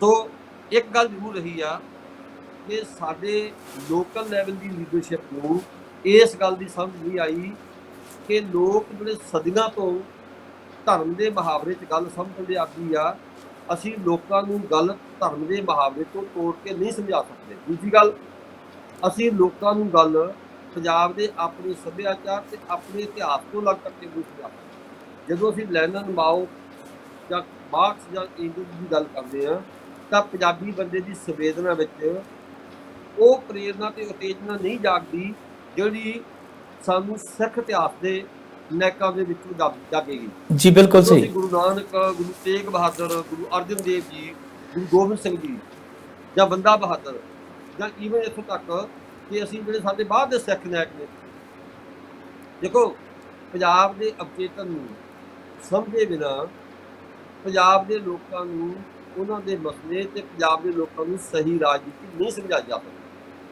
ਕਾਂਗਰਸ ਪਾਰਟੀਆਂ ਦੀ ਇੱਕ ਸੀਮਾ ਇਹ ਰਹੀ, ਕਿਉਂਕਿ ਬਹੁਤੇ ਜਿਹੜੇ ਸਾਡੇ ਕਾਂਗਰਸ ਨੇਤਾ ਸੀ ਉਹ ਵਿਦੇਸ਼ਾਂ 'ਚੋਂ ਪੜ੍ਹ ਕੇ ਆਏ ਸੀ, ਉਹਨਾਂ ਕੋਲ ਸੰਸਾਰ ਕਾਂਗਰਸ ਲਹਿਰ ਦਾ ਇਤਿਹਾਸ ਉਹਨਾਂ ਨੂੰ ਯਾਦ ਸੀ। ਉਹ ਸੋਚਦੇ ਸੀ ਕਿ ਸੰਸਾਰ ਕਾਂਗਰਸ ਲਹਿਰ ਦੇ ਹਵਾਲਿਆਂ ਨਾਲ ਅਸੀਂ ਲੋਕਾਂ ਨੂੰ ਇਨਕਲਾਬ ਦੀਆਂ ਗੱਲਾਂ ਸੁਣਦੇ, ਪਰ ਉਹਦੇ ਮੁਕਾਬਲੇ ਤੇ ਸਾਡੇ ਰਾਜਨੀਤਿਕ ਨਾਲੋਂ ਵੱਧ ਸਾਡੇ ਲੇਖਕ ਮੈਂ ਸਮਝਦਾ ਵਧੇਰੇ ਜਿਹੜੇ ਸੀਗੇ ਉਹ ਯਥਾਰਥਮੁਖੀ ਸੀ। ਸਾਡੀ ਭਗਤੀਵਾਦੀ ਲਹਿਰ ਹੋਵੇ ਚਾਹੇ ਸਾਡੀ ਜੁਝਾਰਵਾਦੀ ਲਹਿਰ ਹੋਵੇ, ਇਹਨਾਂ ਨੇ ਜਦੋਂ ਵੀ ਹਿੰਦੁਸਤਾਨ ਦੇ ਲੋਕਾਂ ਦੀ ਗੱਲ ਕੀਤੀ ਆ ਤਾਂ ਇਹਨਾਂ ਨੇ ਤਿੰਨ ਤਰ੍ਹਾਂ ਦੇ ਨਾਇਕਾਂ ਦੀ ਗੱਲ ਕੀਤੀ। ਇੱਕ ਅੰਤਰਰਾਸ਼ਟਰੀ ਕਾਂਗਰਸ ਲਹਿਰ ਦੇ ਨਾਇਕ, ਦੂਜੇ ਸਾਡੇ ਭਾਰਤੀ ਸੁਤੰਤਰਤਾ ਸੰਗਰਾਮ ਦੇ ਨਾਇਕ, ਤੇ ਤੀਜੇ ਸਾਡੇ ਸਿੱਖ ਵਿਰਾਸਤ ਦੇ ਨਾਇਕ, ਕਿਉਂਕਿ ਸਿੱਖੀ ਦਾ ਵਿਰਸਾ ਬੜਾ ਜੁਝਾਰੂ ਰਿਹਾ, ਬੜਾ ਇਨਕਲਾਬੀ ਰਿਹਾ। ਲੋੜ ਇਸ ਗੱਲ ਦੀ ਸੀ ਕਿ ਪੰਜਾਬ ਦੇ ਲੋਕਾਂ ਨੂੰ ਜਿਹੜੀ ਸਾਡੀ ਆਪਣੀ ਵਿਰਾਸਤ ਆ, ਜਿਹਨੂੰ ਅਸੀਂ ਕਹਿ ਸਕਦੇ ਹਾਂ ਪੰਜਾਬ ਦੀ ਧਰਤੀ ਦੀ ਵਿਰਾਸਤ, ਉਹ ਭਗਤੀ ਲਹਿਰ ਦੀ ਵਿਰਾਸਤ ਆ, ਉਹ ਸੂਫੀ ਲਹਿਰ ਦੀ ਵਿਰਾਸਤ ਆ ਤੇ ਉਹ ਸਿੱਖ ਲਹਿਰ ਦੀ ਵਿਰਾਸਤ ਆ। ਸੋ ਇੱਥੇ ਮੈਂ ਸਮਝਦਾ ਕਿ ਇੱਥੇ ਸਾਡੇ ਕਮਿਊਨਿਸਟ ਬੁੱਧੀਜੀਵੀਆਂ ਤੋਂ, ਕਮਿਊਨਿਸਟ ਚਿੰਤਕਾਂ ਤੋਂ ਜ਼ਰੂਰ ਕੁਤਾਹੀ ਹੋਈ ਆ ਕਿ ਅਸੀਂ ਲੋਕਾਂ ਨੂੰ ਗੱਲ ਆਪਣੇ ਸੱਭਿਆਚਾਰਕ ਮੁਹਾਵਰੇ 'ਚ ਸਮਝਾਉਣ ਦੀ ਬਜਾਏ ਅਸੀਂ ਲੋਕਾਂ ਨੂੰ ਗੱਲ ਅੰਤਰਰਾਸ਼ਟਰੀ ਕਮਿਊਨਿਸਟ ਲਹਿਰ ਦੇ ਨੇਕਾਂ ਰਾਹੀਂ ਜਾਂ ਬਾਹਰ ਦੀਆਂ ਧਰਤੀਆਂ ਦੇ ਜਿਹੜੇ ਸਿਧਾਂਤ, ਦੇਖੋ ਇਹ 'ਚ ਕੋਈ ਸ਼ੱਕ ਨਹੀਂ ਕਿ ਸਾਡੇ ਲੇਖਕਾਂ ਨੇ, ਸਾਡੇ ਬੁੱਧੀਜੀਵੀਆਂ ਨੇ ਮਾਰਕਸਵਾਦ ਤੋਂ ਪ੍ਰੇਰਨਾ ਲਈ ਹੈ, ਪਰ ਦੂਜੇ ਪਾਸੇ ਸਾਡੇ ਲੇਖਕ ਇੰਨੇ ਸਕੇਚ ਵੀ ਰਹੇ ਆ। ਪ੍ਰੋਫੈਸਰ ਮੋਹਨ ਸਿੰਘ ਦੀ ਇੱਕ ਕਵਿਤਾ ਦੇ ਹਵਾਲੇ ਨਾਲ ਮੈਂ ਗੱਲ ਸਮਝਾ ਰਿਹਾ। ਪ੍ਰੋਫੈਸਰ ਮੋਹਨ ਸਿੰਘ ਦੀ ਇੱਕ ਕਵਿਤਾ ਹੈਗੀ ਹੈ ਕੁੜੀ ਪੋਠੋਹਾਰ ਦੀ, ਜੀ ਸਭ ਨੇ ਪੜ੍ਹੀ ਜੀ। ਮੋਹਨ ਸਿੰਘ ਦੇ ਸਾਹਮਣੇ ਇੱਕੋ ਸਵਾਲ ਸੀ ਕਿ ਲੋਕਾਂ ਦੀ ਮੁਕਤੀ ਕਿਵੇਂ ਹੋਏਗੀ। ਇੱਕ ਬਾਬੂ ਸੁਹਾਨ ਨਦੀ ਦੇ ਕੰਢੇ ਤੇ ਖੜਾ ਡਰਦਾ ਆ ਕਿ ਮੈਂ ਡੁੱਬ ਨਾ ਜਾਵਾਂ। ਇੱਕ ਕੁੜੀ ਆਉਂਦੀ ਆ ਖੇਤਾਂ ਚੋਂ ਪੱਠੇ ਲੈ ਕੇ, ਉਹਦੇ ਸਿਰ ਤੇ ਘਾਹ ਦੀ ਪੰਡ ਆ, ਹਾਂਜੀ, ਘਾਹ ਦੀਆਂ ਚਿਹਰਾ ਲੱਭਦੀਆਂ, ਕੁੜੀ ਦਾ ਚਿਹਰਾ ਵੀ ਨਜ਼ਰ ਨਹੀਂ ਆਉਂਦਾ ਉਹਨੂੰ। ਕੁੜੀ ਉਹਨੂੰ ਕਹਿੰਦੀ ਵੀ ਆ ਵੀਰਾ ਤੈਨੂੰ ਮੈਂ ਪਾਰ ਲੰਘਾ ਦਿੰਦੀ ਆ, ਉਹ ਬਾਹੋਂ ਫੜ ਕੇ ਉਹਨੂੰ ਪਾਰ ਲੰਘਾ ਦਿੰਦੀ ਆ। ਤੇ ਮੋਹਨ ਸਿੰਘ ਕਹਿ ਰਿਹਾ ਕਿ ਹੁਣ ਵੀ ਮੈਨੂੰ ਉਹ ਕੁੜੀ ਯਾਦ ਆਉਂਦੀ ਆ ਕਿ ਹੁਣ ਵੀ ਜਦ ਫਿਕਰਾਂ ਦਾ ਪਾਣੀ ਚੜ੍ਹਦਾ ਆਵੇ, ਲੱਖ ਲੱਖ ਪਾਣੀ ਗਲਦਾ ਪਾਣੀ ਆ ਕੇ ਫੜ ਲੈ ਮੇਰੀ ਬਾਂਹ, ਦਮ ਲਹਿਰਾਂ ਵਿੱਚ ਘੇਰੀ ਬਾਂਹ ਤੇ ਧੂਦੀ ਧੂਦੀ ਲਾ ਜੇ ਮੈਨੂੰ ਪਾਰ ਕੁੜੀ ਪੋਠੋਹਾਰ। ਹੁਣ ਮੋਹਨ ਸਿੰਘ ਇੱਕ ਸਵਾਲ ਦਾ ਜਵਾਬ ਦੇ ਦਿਆ ਕਿ ਲੋਕਾਂ ਦੀ ਮੁਕਤੀ ਕੌਣ ਕਰੇਗਾ। ਮੋਹਨ ਸਿੰਘ ਕਹਿੰਦਾ ਕਿ ਕਿਰਤ ਕਰਨ ਵਾਲੇ ਲੋਕ, ਜੀ ਕੰਮ ਕਰਨ ਵਾਲੇ ਲੋਕ, ਘਾਹ ਖੋਤਣ ਵਾਲੇ ਕੁੜੀਆਂ ਲੋਕਾਂ ਦੀ ਮੁਕਤੀ ਕਰਨਗੇ। ਔਰ ਜਿਹੜੇ ਸ਼ਹਿਰੀ ਬਾਬੂ ਨੇ, ਜਿਹੜਾ ਸ਼ਹਿਰੀ ਮੱਧ ਵਰਗ ਆ, ਇਹ ਤਾਂ ਚਿੱਟੀ 'ਚ ਰਹਿੰਦਾ ਆ। ਸ਼ਹਿਰੀ ਮੱਧ ਵਰਗ ਨੂੰ ਜਿਹੜੀ ਅਗਵਾਈ ਦੇਵੇਗਾ ਉਹ ਕਿਰਤੀ ਵਰਗ ਦੇਵੇਗਾ। ਸਾਡੇ ਕੋਲ ਬਹੁਤ ਸਾਰੀਆਂ ਹੋਰ ਉਦਾਹਰਨਾਂ ਨੇ ਇਹ ਜਿਹੀਆਂ, ਪਰ ਮੈਂ ਸਮਝਦਾ ਕਿ ਇੰਨੀਆਂ ਸੂਖਮ ਗੱਲਾਂ ਆਮ ਲੋਕਾਂ ਦੇ ਜੇਨ ਦਾ ਅੰਗ ਨਹੀਂ ਬਣਦੀਆਂ। ਆਮ ਲੋਕਾਂ ਨੂੰ ਜਿਹੜੀ ਪ੍ਰੇਰਨਾ ਗੁਰੂ ਨਾਨਕ ਦੇਵ ਜੀ, ਬਾਬਾ ਫਰੀਦ, ਗੁਰੂ ਅਰਜਨ ਦੇਵ ਜੀ, ਗੁਰੂ ਤੇਗ ਬਹਾਦਰ ਜੀ ਜਾਂ ਈਵਨ ਭਗਤ ਸਿੰਘ, ਬਾਬਾ ਬੂਝਾ ਸਿੰਘ, ਆਮ ਲੋਕਾਂ ਨੂੰ ਜਿਹੜੀਆਂ ਇਹਨਾਂ ਦੀਆਂ ਸ਼ਹਾਦਤਾਂ ਨੇ ਆਮ ਲੋਕਾਂ ਨੂੰ ਇਹ ਵਧੇਰੇ ਪ੍ਰੇਰਿਤ ਕਰਨਗੀਆਂ ਜੀ ਬਿਲਕੁਲ ਜਾਂ ਫਿਰ ਇਹਨਾਂ ਨੂੰ। ਬਿਲਕੁਲ ਡਾਕਟਰ ਸਾਹਿਬ ਤੁਸੀਂ ਬਿਲਕੁਲ ਸਹੀ ਰਗ ਫੜੀ ਆ, ਪਰ ਬਾਅਦ ਵਿੱਚ ਇਹਨੂੰ ਅਮੈਂਡ ਕੀਤਾ ਵੀ ਗਿਆ, ਨਾਰੇ ਦਿੱਤੇ ਵੀ ਗਏ ਕਿ ਗੁਰੂ ਗੋਬਿੰਦ ਸਿੰਘ ਦਾ ਰਾਹ ਸਾਡਾ ਰਾਹ, ਬਹੁਤ ਕੁਝ ਹੋਇਆ।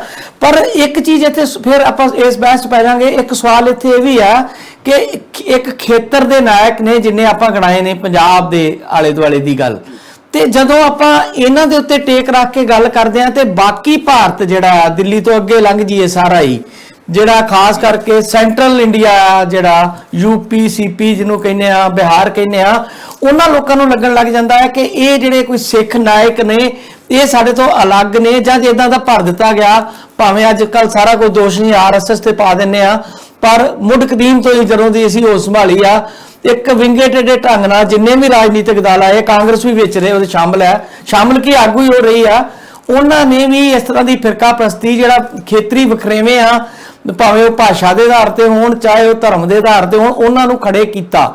ਤੇ ਜੇ ਕਮਿਊਨਿਸਟ ਪਾਰਟੀਆਂ ਇਹ ਲਾਈਨ ਲਿਖ ਕੇ ਚੱਲਦੀਆਂ ਤੇ ਫਿਰ ਬਾਕੀ ਭਾਰਤ ਵਿੱਚ ਉਹਨਾਂ ਦੀ ਹਾਲਾਤ ਜਿਹੜੇ ਸੀ ਉਹ ਸ਼ਾਇਦ ਇਦਾਂ ਨਹੀਂ ਸੀ ਬਣਨੇ, ਉਹਨਾਂ ਨੂੰ ਵੀ ਇੱਕ ਠੱਪਾ ਲੱਗਣਾ ਸੀਗਾ। ਜਿੱਦਾਂ ਹੁਣ ਕੁਝ ਮਾਓਵਾਦੀਆਂ ਤੇ ਲਾਈ ਜਾਂਦੇ ਨੇ ਕਿ ਉਹ ਹਥਿਆਰਬੰਦ ਨੇ ਜੀ, ਹਾਲਾਂਕਿ 90 ਤੋਂ ਵੱਧ ਜ਼ਿਲ੍ਹੇ ਜਿਹੜੇ ਉਹ ਡਿਸਟਰਬ ਨੇ, ਔਰ ਉਹਨਾਂ ਦਾ ਹੱਕੀ ਮੰਗ ਹੈ ਕਿ ਉਹ ਆਪਣੇ ਜੰਗਲ ਬਚਾਉਣਾ ਚਾਹੁੰਦੇ, ਆਪਣੀ ਵਿਰਾਸਤ ਬਚਾਉਣਾ ਚਾਹੁੰਦੇ ਆ। ਵੱਡੀ ਡਿਬੇਟ ਹੈ, ਆਪਾਂ ਉੱਤੇ ਨਹੀਂ ਜਾਂਦੇ। ਤੇ ਇਹ ਵੀ ਵੱਡੀ ਡਿਬੇਟ ਦਾ ਹਿੱਸਾ ਬਣ ਜਾਣਾ ਹੈ ਕਿ ਜਦੋਂ ਕਮਿਊਨਿਸਟ ਧਿਰਾਂ ਕੋ ਕਿਤੇ ਰਾਸਤ ਆਈ, ਚਾਹੇ ਥੋੜੇ ਸਮੇਂ ਲਈ ਆਈ, ਥੋੜੇ ਖਿੱਤੇ 'ਚ ਆਈ, ਬੰਗਾਲ ਦੀ ਮਿਸਾਲ ਦੇ ਦਿੰਦੇ ਆ, ਤੇ ਉਹਨਾਂ ਨੇ ਕੋਈ ਐਸਾ ਮਾਡਲ ਨਹੀਂ ਦਿੱਤਾ ਜਿਹਨੂੰ ਲੋਕ ਬਾਕੀ ਹਿੰਦੁਸਤਾਨ 'ਚ ਫੌਰੀ ਤੌਰ ਤੇ ਲਾਗੂ ਕਰ ਦਿੰਦੇ। ਜਿਵੇਂ ਰਸ਼ੀਆ ਦੇ ਇਨਕਲਾਬ ਤੋਂ ਬਾਅਦ ਜਦੋਂ ਦੂਜੀ ਵਰਲਡ ਵਾਰ ਹੋਈ ਆ, ਰਸ਼ੀਆ ਦੇ ਇਨਕਲਾਬ ਤੋਂ ਬਾਅਦ ਕਈ ਮੁਲਕ ਜਿਹੜੇ ਆ ਉਹ ਇਸ ਵਿਚਾਰਧਾਰਾ ਵੱਲ ਗਏ ਸੀਗੇ, ਤੇ ਇਦਾਂ ਦਾ ਰੋਲ ਜਿਹੜਾ ਕਮਿਊਨਿਸਟਾਂ ਨੇ ਵੀ ਨਹੀਂ ਕੀਤਾ ਕਿ ਤੁਹਾਡੇ ਕੋਲ ਜੇ ਇੱਕ ਦੋ ਸਟੇਟਾਂ 'ਚ, ਕੇਰਲਾ 'ਚ ਜਾਂ ਆਪਣੇ ਵੈਸਟ ਬੰਗਾਲ 'ਚ ਸੱਤਾ ਆਈ ਆ ਤੇ ਉਹਦਾ ਵਿਸਥਾਰ ਬਾਕੀ ਥਾਂ ਕੀਤਾ ਜਾਵੇ, ਉਹ ਆਪਣੀ ਸੱਤਾ ਦੇ ਆਲੇ ਦੁਆਲੇ ਹੀ ਰਹੇ, ਉਹਨੂੰ ਹੀ ਬਚਾਉਂਦੇ ਰਹੇ। ਇਹ ਵੀ ਕਮੀਆਂ ਕਿਤੇ ਨਾ ਕਿਤੇ ਹੈਗੀਆਂ। ਇਹ ਵੱਖਰੀ ਬਹਿਸ ਦਾ ਵਿਸ਼ਾ ਵੈਸੇ ਹੈ, ਮੈਂ ਤੁਹਾਡੇ ਕੋਲ ਚਲੋ ਇਹ ਵੀ ਥੋੜੀ ਜਿਹੀ ਗੱਲ ਕਰ ਲਓ, ਪਰ ਮੈਂ ਚਾਹੁੰਦਾ ਇਹ ਆ ਕਿ ਜਿਹੜੀ ਆਜ਼ਾਦੀ ਆ ਤੇ ਪੰਜਾਬੀਆਂ ਦੀ ਤਰਾਸਦੀ ਆ ਨਾਲ ਨਾਲ ਵੰਡ ਦਾ ਦੁਖਾਂਤ, ਉਹਦੇ ਬਾਰੇ ਮੇਰਾ ਇੱਕ ਸਵਾਲ ਜ਼ਰੂਰ ਹੈ। ਤੁਸੀਂ ਆਪਣੀ ਗੱਲਬਾਤ ਲੰਬੀ ਜਿਹੜੀ ਹੁੰਦੀ ਉਹ 'ਚ ਕਰ ਲਿਓ ਕਿ ਮੈਂ ਬਹੁਤ ਸਾਰੇ ਵਿਦਵਾਨਾਂ ਨੂੰ ਮਿਲਿਆ, ਮੈਂ ਨਾਂ ਲੈ ਕੇ ਵੀ ਕਰ ਰਿਹਾ, ਗੁਰਭਜਨ ਗਿੱਲ ਹੀ ਕਹਿੰਦੇ ਆ ਕਿ ਜਦੋਂ ਅਸੀਂ ਇਸ ਗੱਲ ਦਾ ਵਿਰੋਧ ਕਰਦੇ ਆ ਕਿ ਜਿਹੜੀ ਵੰਡ ਹੈ ਉਹ ਸਾਡੀ ਜਿਹੜੀ ਆ ਉਹ ਮਤਲਬ ਭਾਗੀ ਵੰਡ ਹੈ ਜਾਂ ਭੈੜੀ ਵੰਡ ਸੀ, ਤੇ ਜਿਹੜੇ ਪਾਕਿਸਤਾਨ 'ਚ ਬੈਠੇ ਵਿਦਵਾਨ ਵੀ ਨੇ ਉਹ ਸੋਚਦੇ ਨੇ ਕਿ ਇਹਨਾਂ ਦੀ ਸੋਚ ਇਹ ਆ ਕਿ ਪਾਕਿਸਤਾਨ ਜਿਹੜਾ ਆ ਉਹਨੂੰ ਖਤਮ ਕਰਕੇ ਸਰਹੱਦਾਂ ਤੋੜ ਦਈਏ ਤੇ ਇੱਕਮਿਕ ਹੋ ਜਾਈਏ, ਉਹ ਉਸ ਗੱਲੋਂ ਡਰਦੇ ਨੇ। ਇਸ ਤੋਂ ਉਲਟ ਮੇਰਾ ਐਕਸਪੀਰੀਅੰਸ ਹੈ ਕਿ ਜਿੰਨੀ ਖੁੱਲ੍ਹਦਿਲੀ ਨਾਲ ਪਾਕਿਸਤਾਨ ਦੇ ਲੇਖਕ ਤੇ ਪਾਕਿਸਤਾਨ ਦੇ ਆਮ ਲੋਕ ਭਾਵਨਾ ਰੱਖਦੇ ਨੇ ਕਿ ਇਹ ਵੰਡ ਸਾਡੀ ਬੜੀ ਮੰਦਭਾਗੀ ਸੀ, ਉਨੀ ਸ਼ਿੱਦਤ ਨਾਲ ਸ਼ਾਇਦ ਅਸੀਂ ਵੀ ਨਹੀਂ ਕਰਦੇ। ਮੇਰੇ ਆਪਣੇ ਬਹੁਤ ਐਕਸਪੀਰੀਅੰਸ ਆ, ਮੈਂ ਕੰਮ ਕੀਤਾ ਕੁਝ ਐਜ ਇੰਜੀਨੀਅਰ ਕਈ ਜਗ੍ਹਾ, ਔਰ ਉਹਨਾਂ ਨਾਲ ਮਿਲਾਪ ਹੁੰਦਾ ਰਿਹਾ ਸਾਡਾ ਬਾਰਡਰ ਦੇ ਉੱਤੇ, ਔਰ ਮੈਂ ਬਹੁਤ ਸਾਰੀਆਂ ਗੱਲਾਂ ਮੇਰੇ ਕੋਲ ਆਇਆ, ਕਦੀ ਫੇਰ ਕਰ ਲਾਂਗੇ। ਪਰ ਮੈਨੂੰ ਇਦਾਂ ਲੱਗਦਾ ਹੈ ਕਿ ਪੰਜਾਬ ਦੀ ਵੰਡ ਦਾ ਦਿਖਾਂਤ ਅੱਜ ਵੀ ਸਾਡੀ ਆਜ਼ਾਦੀ ਦੀ ਖੁਸ਼ੀ ਨਾਲੋਂ ਜ਼ਿਆਦਾ ਸਾਡੇ ਤੇ ਹਾਵੀ ਆ। ਉਹ ਦਰਦ ਸਾਨੂੰ ਅੱਜ ਵੀ ਬਾਰ-ਬਾਰ ਜਿਹੜਾ ਉਹ ਨਜ਼ਰ ਆਉਂਦਾ ਆ, ਸਾਨੂੰ ਵੀ ਔਰ ਪਾਕਿਸਤਾਨ ਵਾਲੇ ਪਾਸੇ ਵੀ। ਕੱਲ ਹੀ ਮੈਂ ਪ੍ਰੋਗਰਾਮ ਕਰਕੇ ਹਟਿਆ, ਪਾਕਿਸਤਾਨ ਦੇ ਸੱਜਣ ਸੀਗੇ ਇੱਕ ਨਾਲ, ਤੇ ਮੈਨੂੰ ਇਹ ਲੱਗਦਾ ਕਿ ਉਹਨਾਂ ਦੀ ਜਿਹੜੀਆਂ ਭਾਵਨਾਵਾਂ ਨੇ ਸਾਡੇ ਨਾਲੋਂ ਉਹਨਾਂ ਦਾ ਵੇਗ ਕਿਤੇ ਜ਼ਿਆਦਾ ਤੀਬਰ ਹੈ। ਤੇ ਤੁਸੀਂ ਇਹ ਜਿਹੜੀ ਵੰਡ ਦਾ ਦਿਖਾਂਤ ਹੈ ਤੇ ਆਜ਼ਾਦੀ ਦੀ ਖੁਸ਼ੀ ਆ, ਇਹਨੂੰ ਕਨਕਲੂਡ ਕਰ ਦਿਓ। ਬਾਕੀ ਸਵਾਲ ਬਹੁਤ ਵਧੀਆ ਗੱਲਾਂ ਹੋ ਰਹੀਆਂ ਨੇ, ਮੇਰਾ ਦਿਲ ਨਹੀਂ ਕਰਦਾ ਕਿ ਆਪਾਂ ਨੂੰ ਕਰੀਏ, ਥੋੜੀ ਸਮੇਂ ਦੀ ਸੀਮਾ 'ਚ ਰਹਿ ਕੇ ਇਹਨੂੰ ਮੁਕਾ ਲਈਏ ਤੇ ਠੀਕ ਰਹੇਗਾ। ਮੈਂ ਇੱਕ ਸਤਰ ਵਿੱਚ ਕੁਝ ਗੱਲਾਂ ਦੇ ਜਵਾਬ ਦੇ ਦਿੰਦਾ ਜੀ। ਦੇਖੋ, ਹਿੰਦੁਸਤਾਨ ਦੀਆਂ ਖੱਬੇ ਪੱਖੀ ਜਥੇਬੰਦੀਆਂ ਨੇ ਕਿਸੇ ਰੰਗ ਦੀ ਹੋਵੇ, ਉਹਨੂੰ ਹਿੰਦੁਸਤਾਨ ਬਾਰੇ ਇਹ ਨੀਤੀ ਅਪਣਾਉਣੀ ਪਏਗੀ ਕਿ ਹਿੰਦੁਸਤਾਨ ਦੇ ਵੱਖਰੇ ਵੱਖਰੇ ਖਿੱਤਿਆਂ ਦੇ ਜਿਹੜੇ ਲੋਕ ਨਾਇਕ ਨੇ, ਜਿਹੜੇ ਜੁਝਾਰੂ ਨਾਇਕ ਨੇ ਜੀ, ਉਹਨਾਂ ਨੂੰ ਹੀ ਆਪਣੇ ਮਾਡਲ ਬਣਾਉਣਾ ਪਏਗਾ। ਲੋਕ ਕਮਿਊਨਿਸਟ ਪਾਰਟੀਆਂ ਦੇ ਹੋਂਦ ਵਿੱਚ ਆਉਣ ਤੋਂ ਪਹਿਲਾਂ ਵੀ ਲੜਦੇ ਸੀ। ਅੱਜ ਜੇ ਕਮਿਊਨਿਸਟ ਪਾਰਟੀਆਂ ਕਮਜ਼ੋਰ ਹੋ ਗਈਆਂ, ਲੋਕ ਅੱਜ ਵੀ ਲੜਦੇ ਆ, ਲੋਕ ਲੜਦੇ ਰਹਿਣਗੇ। ਇਸ ਕਰਕੇ ਕਮਿਊਨਿਸਟ ਚਿੰਤਕਾਂ ਬੁੱਧੀਜੀਵੀਆਂ ਨੂੰ ਜਿਹੜੇ ਆਪਣੇ ਪ੍ਰੇਰਨਾ ਸਰੋਤ ਨੇ ਉਹ ਵੱਖਰੇ ਵੱਖਰੇ ਖਿੱਤਿਆਂ ਦੇ ਲੋਕ ਨਾਇਕ, ਜੁਝਾਰੂ ਨਾਇਕ ਬਣਾਉਣੇ ਪੈਣਗੇ।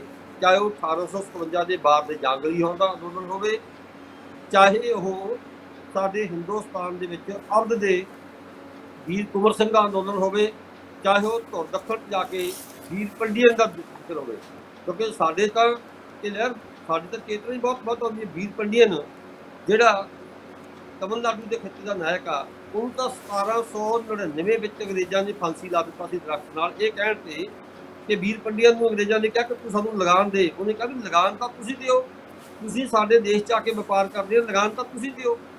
ਸੋ ਸਾਡੇ ਕੋਲੇ ਸਾਨੂੰ ਜਿੱਥੇ ਭਗਤ ਸਿੰਘ ਦੀ ਗੱਲ ਕਰਨੀ ਪਏਗੀ, ਉੱਥੇ ਬਿਰਸਾ ਮੁੰਡਾ ਦੀ ਵੀ ਗੱਲ ਕਰਨੀ ਪਏਗੀ, ਉੱਥੇ ਸਾਨੂੰ ਵੀਰ ਪੰਡਿਅਨ ਦੀ ਗੱਲ ਕਰਨੀ ਪਏਗੀ। ਇਸੇ ਤਰ੍ਹਾਂ ਜਦੋਂ ਅਸੀਂ ਮਾਰਕਸ ਦੀ ਗੱਲ ਕਰਦੇ ਹਾਂ, ਰੰਗਾ ਨਾਇਕਮ ਦੀ ਬਹੁਤ ਅੱਛੀ ਕਿਤਾਬ ਆ, ਉਹ ਇਹ ਕਹਿ ਰਹੀ ਹੈ ਵੀ ਕਿ ਮਾਰਕਸ ਕਾਫੀ ਨਹੀਂ, ਬੁੱਧ ਵੀ ਚਾਹੀਦਾ ਆ ਤੇ ਸਾਨੂੰ ਅੰਬੇਦਕਰ ਵੀ ਚਾਹੀਦਾ ਹੈ। ਜੇ ਅਸੀਂ ਹਿੰਦੁਸਤਾਨ 'ਚ ਕਿਰਤੀ ਵਰਗ ਦੀ ਮੁਕਤੀ ਕਰਨੀ ਆ ਤਾਂ ਸਾਨੂੰ ਇੱਕ ਪਾਸੇ ਮਾਰਕਸ ਤੋਂ ਪ੍ਰੇਰਨਾ ਲੈਣੀ ਪਏਗੀ, ਮਹਾਤਮਾ ਬੁੱਧ ਦੇ ਦਰਸ਼ਨ ਤੋਂ ਪ੍ਰੇਰਨਾ ਲੈਣੀ ਪਏਗੀ, ਤੇ ਨਾਲ ਦੀ ਨਾਲ ਸਾਨੂੰ ਅੰਬੇਦਕਰ ਦੇ ਦਰਸ਼ਨ ਤੋਂ ਵੀ ਪ੍ਰੇਰਨਾ ਲੈਣੀ ਚਾਹੀਦੀ। ਇਹ ਮਸਲੇ ਨੂੰ ਇੱਥੇ ਠੱਪ ਕਰ ਦਿੰਦਾ। ਦੂਸਰੀ ਗੱਲ ਮੈਂ ਇੱਥੇ ਇਹਦੇ ਨਾਲ ਜੋੜ ਦਿੰਦਾ ਕਿ ਜਿਹੜਾ ਦੇਸ਼ ਦੀ ਆਜ਼ਾਦੀ ਦਾ ਮਾਮਲਾ ਸੀ, ਇਹ ਜਿਹੜੀ ਰੈਡਕਲਿਫ ਨੇ ਤੇ ਦੂਜੇ ਬੰਦਿਆਂ ਨੇ ਲਕੀਰ ਖਿੱਚੀ, ਇਹ ਬਸਤੀਵਾਦੀ ਸਾਮਰਾਜ ਦੀ ਚਾਲ ਕਹਿ ਕੇ ਅਸੀਂ ਕਈ ਵਾਰੀ ਪਾਸੇ ਹੋ ਜਾਂਦੇ। ਸਵਾਲ ਇਹਦਾ ਨਹੀਂ ਹੈ, ਇਹਦੇ ਪਿੱਛੇ ਇੱਕ ਹੋਰ ਵੀ ਵੱਡਾ ਕਾਰਨ ਹੈ ਜਿਹਨੂੰ ਸਾਨੂੰ ਸਮਝ ਲੈਣਾ ਚਾਹੀਦਾ। ਤੇ ਠੀਕ ਆ ਕਿ ਬਰਤਾਨਵੀ ਸਰਕਾਰ ਸਾਨੂੰ ਕਮਜ਼ੋਰ ਕਰਨਾ ਚਾਹੁੰਦੀ ਸੀ ਤੇ ਉਹਨਾਂ ਨੇ ਹਿੰਦੁਸਤਾਨ ਦੀ ਵਿੱਚ ਉਸ ਕਿਸਮ ਦੀ ਸਿਆਸਤ ਨੂੰ, ਜਿਹੜੀ ਸੰਪਰਦਾਇਕ ਸਿਆਸਤ ਸੀ, ਉਹਦੀ ਪੁਸ਼ਤ ਰਾਹੀਂ ਕੀਤੀ, ਤੇ ਨਤੀਜਾ ਇਹ ਹੋਇਆ ਕਿ ਸੰਪਰਦਾਇਕ ਨੀਹਾਂ ਤੇ ਮੁਲਕ ਵੰਡਿਆ ਗਿਆ। ਪਰ ਦੂਜੇ ਪਾਸੇ ਇਹ ਵੀ ਸੱਚ ਆ ਕਿ ਸਾਡੇ ਆਪਣੇ ਸੰਪਰਦਾਵਾਂ ਦੇ ਧਾਰਮਿਕ ਜਿਵੇਂ ਸਾਡੇ ਗਰੁੱਪ ਸੀ, ਸਾਡੇ ਧਾਰਮਿਕ ਸਮੂਹ ਸੀ, ਸਾਡੇ ਧਾਰਮਿਕ ਸਮੂਹਾਂ ਦਾ ਜਿਹੜਾ ਫਲਸਫਾ ਸੀ ਉਹ ਵੀ ਉਹ ਲੱਗ ਚੁੱਕਿਆ ਸੀ, ਕਿਉਂਕਿ ਸੰਪਰਦਾਇਕਤਾ ਸਾਡੇ 'ਚ ਘਰ ਰਾਤੋਂ ਰਾਤ ਨਹੀਂ ਹੋ ਗਿਆ। 47 'ਚ ਕਤਲੋਗਾਰ ਰਾਤੋਂ ਰਾਤ ਕਿਵੇਂ ਹੋ ਗਈ? ਇਹ ਤੋਂ ਪਹਿਲਾਂ ਹੀ ਇਹ ਚਿੰਗਾਰੀਆਂ ਸੁਲਝਦੀਆਂ ਰਹਿੰਦੀਆਂ ਸੀ। ਮਤਲਬ ਇਸ ਕਿਸਮ ਦੀ ਜਿਹੜੀ ਸੰਪਰਦਾਇਕ ਸਿਆਸਤ ਸੀ, ਸੰਪਰਦਾਇਕ ਸਿਆਸਤ ਤਾਂ ਸਾਡੇ ਮੁਲਕ ਦੇ ਵਿੱਚ 15ਵੀਂ 16ਵੀਂ ਸਦੀ ਚੱਲਣੀ ਸ਼ੁਰੂ ਹੋ ਜਾਂਦੀ ਆ। ਸੋ ਮੈਂ ਇਹਦੇ 'ਤੇ ਕਹਿਣਾ ਚਾਹੁੰਦਾ ਕਿ ਅੱਜ ਦੋ ਮੁਲਕ ਬਣ ਚੁੱਕੇ ਨੇ, ਬਿਹਤਰ ਇਹੀ ਆ ਕਿ ਅਸੀਂ ਚੰਗੇ ਹਮਸਾਇਆਂ ਵਾਂਗ ਰਹੀਏ, ਔਰ ਇਸ ਖਿੱਤੇ ਦੀ ਜਿਹੜੀ ਮੁਕਤੀ ਆ ਤਾਂ ਹੀ ਹੋਣੀ ਆ ਜੇ ਇਸ ਬੜੇ ਸਰੀਰ ਦਾ, ਜਿਹਦੇ 'ਚ ਲੰਕਾ ਤੋਂ ਲੈ ਕੇ ਪਾਕਿਸਤਾਨ, ਅਫਗਾਨਿਸਤਾਨ, ਬੰਗਲਾਦੇਸ਼, ਬਰਮਾ, ਹਿੰਦੁਸਤਾਨ, ਜੇ ਇਹ ਖਿੱਤਾ ਜਿੰਨੀ ਦੇਰ ਤੱਕ ਇਹਨਾਂ ਦੇ ਵਪਾਰਕ ਸੰਬੰਧ ਚੰਗੇ ਨਹੀਂ ਹੁੰਦੇ, ਜੇ ਇਹਨਾਂ ਦੇ ਵਿੱਚ ਲੋਕਾਂ ਦਾ ਪੀਪਲ ਟੂ ਪੀਪਲ ਜਿਹੜਾ ਹੈਗਾ ਹਾਰਟ ਟੂ ਹਾਰਟ ਆਦਾਨ ਪ੍ਰਦਾਨ ਨਹੀਂ ਹੁੰਦਾ, ਇੱਥੇ ਅਮਨ ਬਹੁਤ ਜ਼ਰੂਰੀ ਆ ਵਿਕਾਸ ਲਈ। ਅੱਜ ਉਹ ਪੁਰਾਣੀਆਂ ਗੱਲਾਂ ਛੱਡ ਗਏ, ਅਸੀਂ ਭਾਵੁਕਤਾ ਛੱਡ ਗਏ। ਅੱਜ ਇਸ ਦੇ ਖਿੱਤੇ ਦੇ ਵਿਕਾਸ ਲਈ ਅਮਨ ਸਭ ਤੋਂ ਵੱਧ ਜ਼ਰੂਰੀ ਆ। ਅੱਜ ਜੋ ਇਸ ਵੇਲੇ ਜਦੋਂ ਮੈਂ ਗੱਲ ਕਰ ਰਿਹਾ ਤੁਹਾਡੇ ਨਾਲ, ਉਦੋਂ ਤੁਸੀਂ ਦੇਖੋ ਕਿ ਅੱਜ ਤਾਲਿਬਾਨ ਜਿਹੜੇ ਹੈਗੇ ਆ ਉਹ ਕਰੋ ਜਾਂ ਮਰੋ ਦੀ ਲੜਾਈ ਲੜ ਰਹੇ ਨੇ ਅਫਗਾਨਿਸਤਾਨ ਜੀ, ਠੀਕ ਹੈ ਨਾ। ਰਸ਼ੀਆ ਪਹਿਲਾਂ ਰਸ਼ੀਆ ਵਾਪਸ ਗਿਆ, ਉੱਥੋਂ ਹੁਣ ਅਮਰੀਕਾ ਵਾਪਸ ਜਾ ਰਿਹਾ। ਸਵਾਲ ਇਹ ਆ ਕਿ ਤੁਸੀਂ ਕਿਸੇ ਖਿੱਤੇ ਦੇ ਲੋਕਾਂ ਦੇ ਜਿਹੜੇ ਕੁਦਰਤੀ ਸਰੋਤ ਆ, ਲੋਕਾਂ ਤੋਂ ਉਹਨਾਂ ਦੇ ਕੁਦਰਤੀ ਸਰੋਤ ਖੋਹ ਕੇ ਲੋਕਾਂ ਨੂੰ ਸ਼ਾਂਤ ਨਹੀਂ ਕਰ ਸਕਦੇ। ਜੇ ਲੋਕ ਸ਼ਾਂਤ ਨਹੀਂ ਰਹਿਣਗੇ ਤਾਂ ਕਿਸੇ ਖਿੱਤੇ ਦਾ ਵਿਕਾਸ ਨਹੀਂ ਹੋ ਸਕਦਾ। ਹਿੰਦੁਸਤਾਨ, ਪਾਕਿਸਤਾਨ, ਲੰਕਾ, ਬੰਗਲਾਦੇਸ਼, ਬਰਮਾ, ਇਹ ਵਗੈਰਾ ਸਾਰੇ ਅਸੀਂ ਤਾਂ ਹੀ ਸੁਰੱਖਿਅਤ ਰਹਿ ਸਕਦੇ ਹਾਂ ਜੇ ਸਾਡੇ ਇੱਕ ਦੂਜੇ ਨਾਲ ਹਮਸਾਇਆਂ ਵਾਂਗੂ ਅਮਨ ਤੇ ਪਿਆਰ ਦੇ ਸੰਬੰਧ ਹੋਣਗੇ, ਸਾਡੇ ਵਿੱਚ ਵਪਾਰ ਜਿਹੜਾ ਆਦਾਨ ਪ੍ਰਦਾਨ ਹੋਏਗਾ। ਅੱਜ ਤੁਸੀਂ ਦੇਖੋ ਕਿ ਜੇ ਦੁਨੀਆ ਮੰਡੀ ਬਣ ਰਿਹਾ ਤੇ ਜੇ ਅੱਜ ਚਾਈਨਾ ਪੂਰੇ ਜੇ ਚਾਈਨਾ ਪਾਕਿਸਤਾਨ ਤੱਕ ਨਵੇਂ ਲਿੰਕ, ਦੇਖੋ ਪੁਰਾਣਾ ਸਿਲਕ ਰੂਟ ਬੰਦ ਹੋ ਰਿਹਾ ਤੇ ਨਵੇਂ ਰੂਟ ਬਣ ਰਹੇ ਨੇ ਵਪਾਰ ਦੇ। ਜੇ ਚਾਈਨਾ ਆਪਣੇ ਲਈ ਮੰਡੀਆਂ ਢੂੰਡ ਰਿਹਾ ਆ ਤਾਂ ਸਾਨੂੰ ਵੀ ਦੇਖਣਾ ਪਏਗਾ ਇਸ ਖਿੱਤੇ ਦੇ ਲੋਕਾਂ ਨੂੰ ਕਿ ਅਸੀਂ ਵੀ ਆਪਸੀ ਦਵੱਲਾ ਬਚਾ ਜਿਹੜਾ ਹੈਗਾ ਵਪਾਰ ਤੇ ਆਪਸੀ ਸੰਬੰਧ ਬਣਾਈਏ, ਤਾਂ ਹੀ ਇਸ ਖਿੱਤੇ ਦਾ ਵਿਕਾਸ ਹੋਵੇਗਾ ਜੀ। ਡਾਕਟਰ ਸਾਹਿਬ ਬਹੁਤ ਸਾਰਾ ਮੌਕਾ ਦਿੱਤਾ। ਹਾਂਜੀ ਡਾਕਟਰ ਸਾਹਿਬ ਬਹੁਤ ਵਧੀਆ। ਇੱਕ ਮੈਨੂੰ ਜਾਂਦੇ ਜਾਂਦੇ ਗੱਲ ਹੋਰ ਦੱਸ ਦਿਓ, ਅੱਜ ਕੱਲ ਕੋਈ ਵੀ ਡਿਬੇਟ, ਕੋਈ ਵੀ ਗੱਲ ਸੰਪੂਰਨ ਨਹੀਂ ਹੁੰਦੀ ਜਦੋਂ ਤੱਕ ਅਸੀਂ ਕਿਸਾਨ ਅੰਦੋਲਨ ਦੀ ਗੱਲ ਨਹੀਂ ਕਰਦੇ। ਤੇ ਕਿਸਾਨ ਅੰਦੋਲਨ ਪਿਛਲੇ 9 ਮਹੀਨਿਆਂ ਤੋਂ ਚੱਲ ਰਿਹਾ, ਕਿਹਾ ਜਾ ਰਿਹਾ ਹੈ ਕਿ ਚਾਚਾ ਜੀ ਅਜੀਤ ਸਿੰਘ ਦਾ ਜਿਹੜਾ ਅੰਦੋਲਨ ਸੀ ਪਗੜੀ ਸੰਭਾਲ ਜੱਟਾ, ਉਹਦੇ ਬਰਾਬਰ ਤੱਕ ਪਹੁੰਚ ਗਿਆ। ਤੇ ਇਹਨੇ ਜਿਹੜੀ ਨਵੀਂ ਚੇਤਨਾ ਪੈਦਾ ਕੀਤੀ ਆ, ਇਹਨੂੰ ਤੁਸੀਂ ਕਿਸ ਨਜ਼ਰੀਏ ਨਾਲ ਦੇਖਦੇ ਹੋ ਭਾਰਤ ਦੇ ਭਵਿੱਖ ਵਾਸਤੇ, ਤੇ ਖਾਸ ਕਰਕੇ ਪੰਜਾਬ ਦੇ ਭਵਿੱਖ ਵਾਸਤੇ? ਇਕੱਲਾ ਰਾਜਨੀਤਿਕ ਭਵਿੱਖ ਨਹੀਂ, ਪੂਰੇ ਦਾ ਪੂਰੇ ਇਸ ਜਿਹੜਾ ਸਾਡਾ ਚੱਲ ਰਿਹਾ ਸਿਸਟਮ ਆ, ਉਹਦੇ ਵਿੱਚ ਕੋਈ ਸਿਫਤੀ ਤਬਦੀਲੀ ਲਿਆਉਣ ਦੀ ਇਹਦੇ ਵਿੱਚ ਸਮਰੱਥਾ ਤੁਹਾਨੂੰ ਨਜ਼ਰ ਆਉਂਦੀ ਆ, ਜਾਂ ਇੱਕ ਉਬਾਲ ਹੈ ਥੋੜੇ ਸਮੇਂ ਦਾ ਤੇ ਉਸ ਤੋਂ ਬਾਅਦ ਇਹ ਠੰਡਾ ਹੋ ਜਾਣਾ ਹੈ? ਦੇਖੋ ਦੋ ਗੱਲਾਂ ਨੇ। ਇੱਕ ਤਾਂ ਹੁਣ ਇਹ ਕਿਸਾਨ ਅੰਦੋਲਨ ਨਹੀਂ ਰਿਹਾ, ਇਹ ਜਨ ਅੰਦੋਲਨ ਬਣ ਗਿਆ। ਜੀ ਇਹਦੇ 'ਚ ਖੇਤ ਮਜ਼ਦੂਰ ਆ ਗਏ ਨੇ, ਛੋਟੇ ਵਪਾਰੀ ਆ ਗਏ ਨੇ, ਛੋਟੇ ਕਾਰੋਬਾਰੀ ਲੋਕ ਵਿੱਚ ਆ ਗਏ ਨੇ। ਹੁਣ ਆਮ ਹਿੰਦੁਸਤਾਨੀਆਂ ਨੂੰ ਇਸ ਅੰਦੋਲਨ ਨੇ ਦੋ ਸਬਕ ਦਿੱਤੇ ਨੇ। ਪਹਿਲੀ ਗੱਲ ਕਿ ਸੱਤਾ ਦੇ ਖਿਲਾਫ ਸੰਘਰਸ਼ ਕੀਤਾ ਜਾ ਸਕਦਾ ਆ, ਆਵਾਜ਼ ਉਠਾਈ ਜਾ ਸਕਦੀ ਹੈ। ਜੀ ਦੂਜੀ ਗੱਲ, ਇਸ ਅੰਦੋਲਨ ਨੇ ਸਾਨੂੰ ਇਹ ਸਮਝ ਦਿੱਤੀ ਆ ਕਿ ਮਸਲੇ ਕੇਵਲ ਕਿਸਾਨਾਂ ਦੇ ਨਹੀਂ, ਮਸਲੇ ਹਿੰਦੁਸਤਾਨ ਦੇ ਹਰ ਕਿਰਤ ਕਰਨ ਵਾਲੇ ਲੋਕਾਂ ਦੇ ਮਸਲੇ ਨੇ। ਔਰ ਨਾਲ ਦੀ ਨਾਲ ਇਸ ਅੰਦੋਲਨ ਨੇ ਸਾਨੂੰ ਇਹ ਸਮਝ ਦਿੱਤੀ ਆ ਕਿ ਕਿਸਾਨਾਂ ਦਾ ਅੰਦੋਲਨ ਸਰਕਾਰ ਦੇ ਖਿਲਾਫ ਨਹੀਂ, ਕਿਸਾਨਾਂ ਦਾ ਅੰਦੋਲਨ ਤਾਂ ਕਾਰਪੋਰੇਟ ਘਰਾਣਿਆਂ ਦੀਆਂ ਆਰਥਿਕ ਨੀਤੀਆਂ ਦੇ ਖਿਲਾਫ ਆ। ਇੱਕ ਤਾਂ ਇਹ ਸਮਝ ਇਸ ਅੰਦੋਲਨ ਨੇ ਦਿੱਤੀ ਆ। ਪੰਜਾਬ ਦੇ ਸੁਧਾਰ ਤੋਂ ਬਾਰਡਰ ਤੇ ਬੈਠੇ ਸੁਧਾਰ ਤੋਂ ਸੁਧਾਰਨ ਕਿਸਾਨ ਦੀ ਹੁਣ ਚਮਸਕੀ ਦਾ ਨਾਮ ਜਾਣਦੇ ਆ, ਉਹ ਅਡਾਨੀ ਅਬਾਨੀ ਤੇ ਹਿੰਦੁਸਤਾਨ ਦੇ ਵੱਡੇ ਵਪਾਰਕ ਘਰਾਣਿਆਂ ਦੀਆਂ ਨੀਤੀਆਂ ਜਾਣਦੇ ਆ, ਉਹਨੂੰ ਅੰਕੜਿਆਂ ਦਾ ਪਤਾ ਹੈ। ਸੋ ਪਹਿਲੀ ਗੱਲ ਤਾਂ ਇਹ ਆ ਕਿ ਚੇਤਨਾ ਦੇ ਪੱਧਰ ਤੇ ਇਸ ਅੰਦੋਲਨ ਨੇ ਤਿੰਨ ਕੰਮ ਕੀਤੇ ਨੇ। ਨੰਬਰ 1, ਇਸ ਅੰਦੋਲਨ ਨੇ ਹਿੰਦੁਸਤਾਨ ਨੂੰ ਦੇ ਸਾਹਮਣੇ ਇੱਕ ਸਵਾਲ ਰੱਖਿਆ ਆ ਕਿ ਕੀ ਸਾਡੇ ਖਿੱਤੇ ਦਾ ਜਾਂ ਸਾਡੇ ਦੇਸ਼ ਦਾ ਵਿਕਾਸ ਕਾਰਪੋਰੇਟੀਕਰਨ ਦੇ ਵਿਕਾਸ ਦੇ ਮਾਡਲ ਤੇ ਹੋਵੇਗਾ, ਜਾਂ ਸਾਡੇ ਇਸ ਖਿੱਤੇ ਦਾ ਵਿਕਾਸ ਜਿਹੜਾ ਸਾਡਾ ਪੁਰਾਣਾ ਕੋਆਪਰੇਟਿਵ ਮਾਡਲ ਸੀ, ਸਾਡੇ ਕੋਆਪਰੇਟਿਵ ਖੇਤੀ ਅਪਣਾਈ ਜਾਵੇ ਜਾਂ ਕੰਟਰੈਕਟ ਫਾਰਮਿੰਗ ਅਪਣਾਈ ਜਾਵੇ। ਇਹ ਸਵਾਲ ਖੜਾ ਹੋ ਗਿਆ ਕਿ ਦੇਸ਼ ਦਾ ਵਿਕਾਸ ਕਾਰਪੋਰੇਟੀਕਰਨ ਤੇ ਹੋਏਗਾ ਜਾਂ ਕੋਆਪਰੇਟਿਵ ਤੇ। ਸਰਕਾਰੀ ਦਖਲ ਵਾਲੀ, ਸਰਕਾਰੀ ਮਸ਼ੀਨਰੀ ਦੀ ਦਖਲ ਵਾਲੀ ਜਿਹੜੀ ਸਾਡੇ ਆਪਣੇ ਦੇਸ਼ ਦੀ ਸਾਂਝੀ ਹਿੱਤਾਂ ਵਾਲੀ ਆਰਥਿਕਤਾ ਆ, ਉਹਦੇ ਮੁਤਾਬਕ ਹੋਏਗਾ। ਇੱਕ ਇਹ ਸਵਾਲ। ਦੂਸਰਾ, ਚੇਤਨਾ ਜਿਹੜੀ ਦਿੱਤੀ ਹੈ ਇਸ ਅੰਦੋਲਨ ਨੇ, ਇਹਦੇ ਵਿੱਚ ਬਹੁਤ ਵੱਡਾ ਹਿੱਸਾ ਪੰਜਾਬ ਦੇ ਵੀ ਤੇ ਦੂਜੇ ਥਾਵਾਂ ਤੇ ਵੀ ਮੈਂ ਦੇਖ ਰਿਹਾ ਖੇਤ ਮਜ਼ਦੂਰਾਂ ਦਾ ਆ। ਅੱਜ ਕਿਸਾਨ ਦੇ ਨਾਲ ਨਾਲ ਹੀ ਖੇਤ ਮਜ਼ਦੂਰ ਨੂੰ ਇਸ ਗੱਲ ਦੀ ਸਮਝ ਆਈ ਆ ਕਿ ਜੇ ਕਿਸਾਨੀ ਡੁੱਬੇਗੀ ਅਸੀਂ ਡੁੱਬਾਂਗੇ, ਤੇ ਨਾਲ ਕਿਸਾਨ ਨੂੰ ਵੀ ਇਹ ਗੱਲ ਸਮਝ ਆਈ ਆ ਕਿ ਖੇਤ ਮਜ਼ਦੂਰ ਸਾਡੇ ਬਰਾਬਰ ਦੀ ਧਿਰਾ, ਉਹਦੀ ਮੁਕਤੀ ਬਿਨਾਂ ਸਾਡੀ ਵੀ ਮੁਕਤੀ ਸੰਭਵ ਨਹੀਂ। ਤੀਜੀ ਜਿਹੜੀ ਬਹੁਤ ਵੱਡੀ ਪਾਰਟਿਸਪੇਸ਼ਨ ਹੈ ਇਸ ਅੰਦੋਲਨ ਵਿੱਚ ਔਰਤਾਂ ਦੀ, ਤੇ ਖਾਸ ਕਰਕੇ ਹਰਿਆਣਵੀ ਔਰਤਾਂ ਦੀ। ਇਸ ਅੰਦੋਲਨ ਤੋਂ ਪਹਿਲਾਂ ਪੰਜਾਬ ਦਾ ਕਿਸਾਨ ਪਾਣੀ ਦਾ ਗਲਾਸ ਚੱਕ ਕੇ ਨਹੀਂ ਸੀ ਪੀਂਦਾ। ਅੱਜ ਪੰਜਾਬ ਦਾ ਕਿਸਾਨ ਸਰਹੱਦਾਂ ਤੇ ਬੈਠਾ, ਦੂਜੀਆਂ ਹੱਦਾਂ ਤੇ ਬੈਠਾ, ਆਪ ਲੰਗਰ ਬਣਾਉਂਦਾ ਆ, ਆਪ ਤਿਆਰ ਕਰਦਾ ਆ, ਆਪ ਵਰਤਾਉਂਦਾ ਤੇ ਰਲ ਕੇ ਖਾਂਦੇ ਆ। ਪੰਜਾਬ ਦੇ ਕਿਸਾਨ ਨੇ ਪਹਿਲੀ ਵਾਰ ਇਹ ਸਿੱਖਿਆ ਕਿ ਔਰਤਾਂ ਦਾ ਵੀ ਕੁਝ ਕੰਮ ਹੁੰਦਾ ਆ, ਔਰਤਾਂ ਨੂੰ ਵੀ ਘਰ ਬਹੁਤ ਸਾਰਾ ਕੰਮ ਕਰਨਾ ਪੈਂਦਾ ਆ, ਔਰਤਾਂ ਦਾ ਹੱਥ ਵਟਾਉਣ ਦੀ ਲੋੜ ਆ।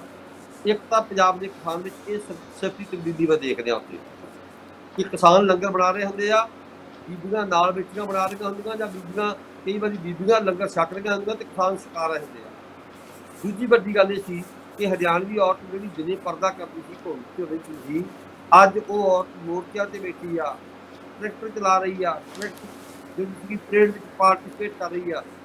ਔਰ ਉਹ ਔਰਤ ਹੁਣ ਮੰਚਾਂ ਦੇ ਉੱਤੋਂ ਮੁਖਾਤਬ ਹੋ ਰਹੀ ਆ ਤੇ ਇਹ ਕਹਿ ਰਹੀ ਆ ਕਿ ਸਾਡੀ ਲੜਾਈ ਮੋਦੀ ਅਵਾਮੀ ਨਾਲ ਨਹੀਂ, ਮੋਦੀ ਤੇ ਸ਼ਾਹ ਨਾਲ ਨਹੀਂ, ਸਾਡੀ ਲੜਾਈ ਤਾਂ ਕਾਰਪੋਰੇਟ ਘਰਾਣਿਆਂ ਨਾਲ।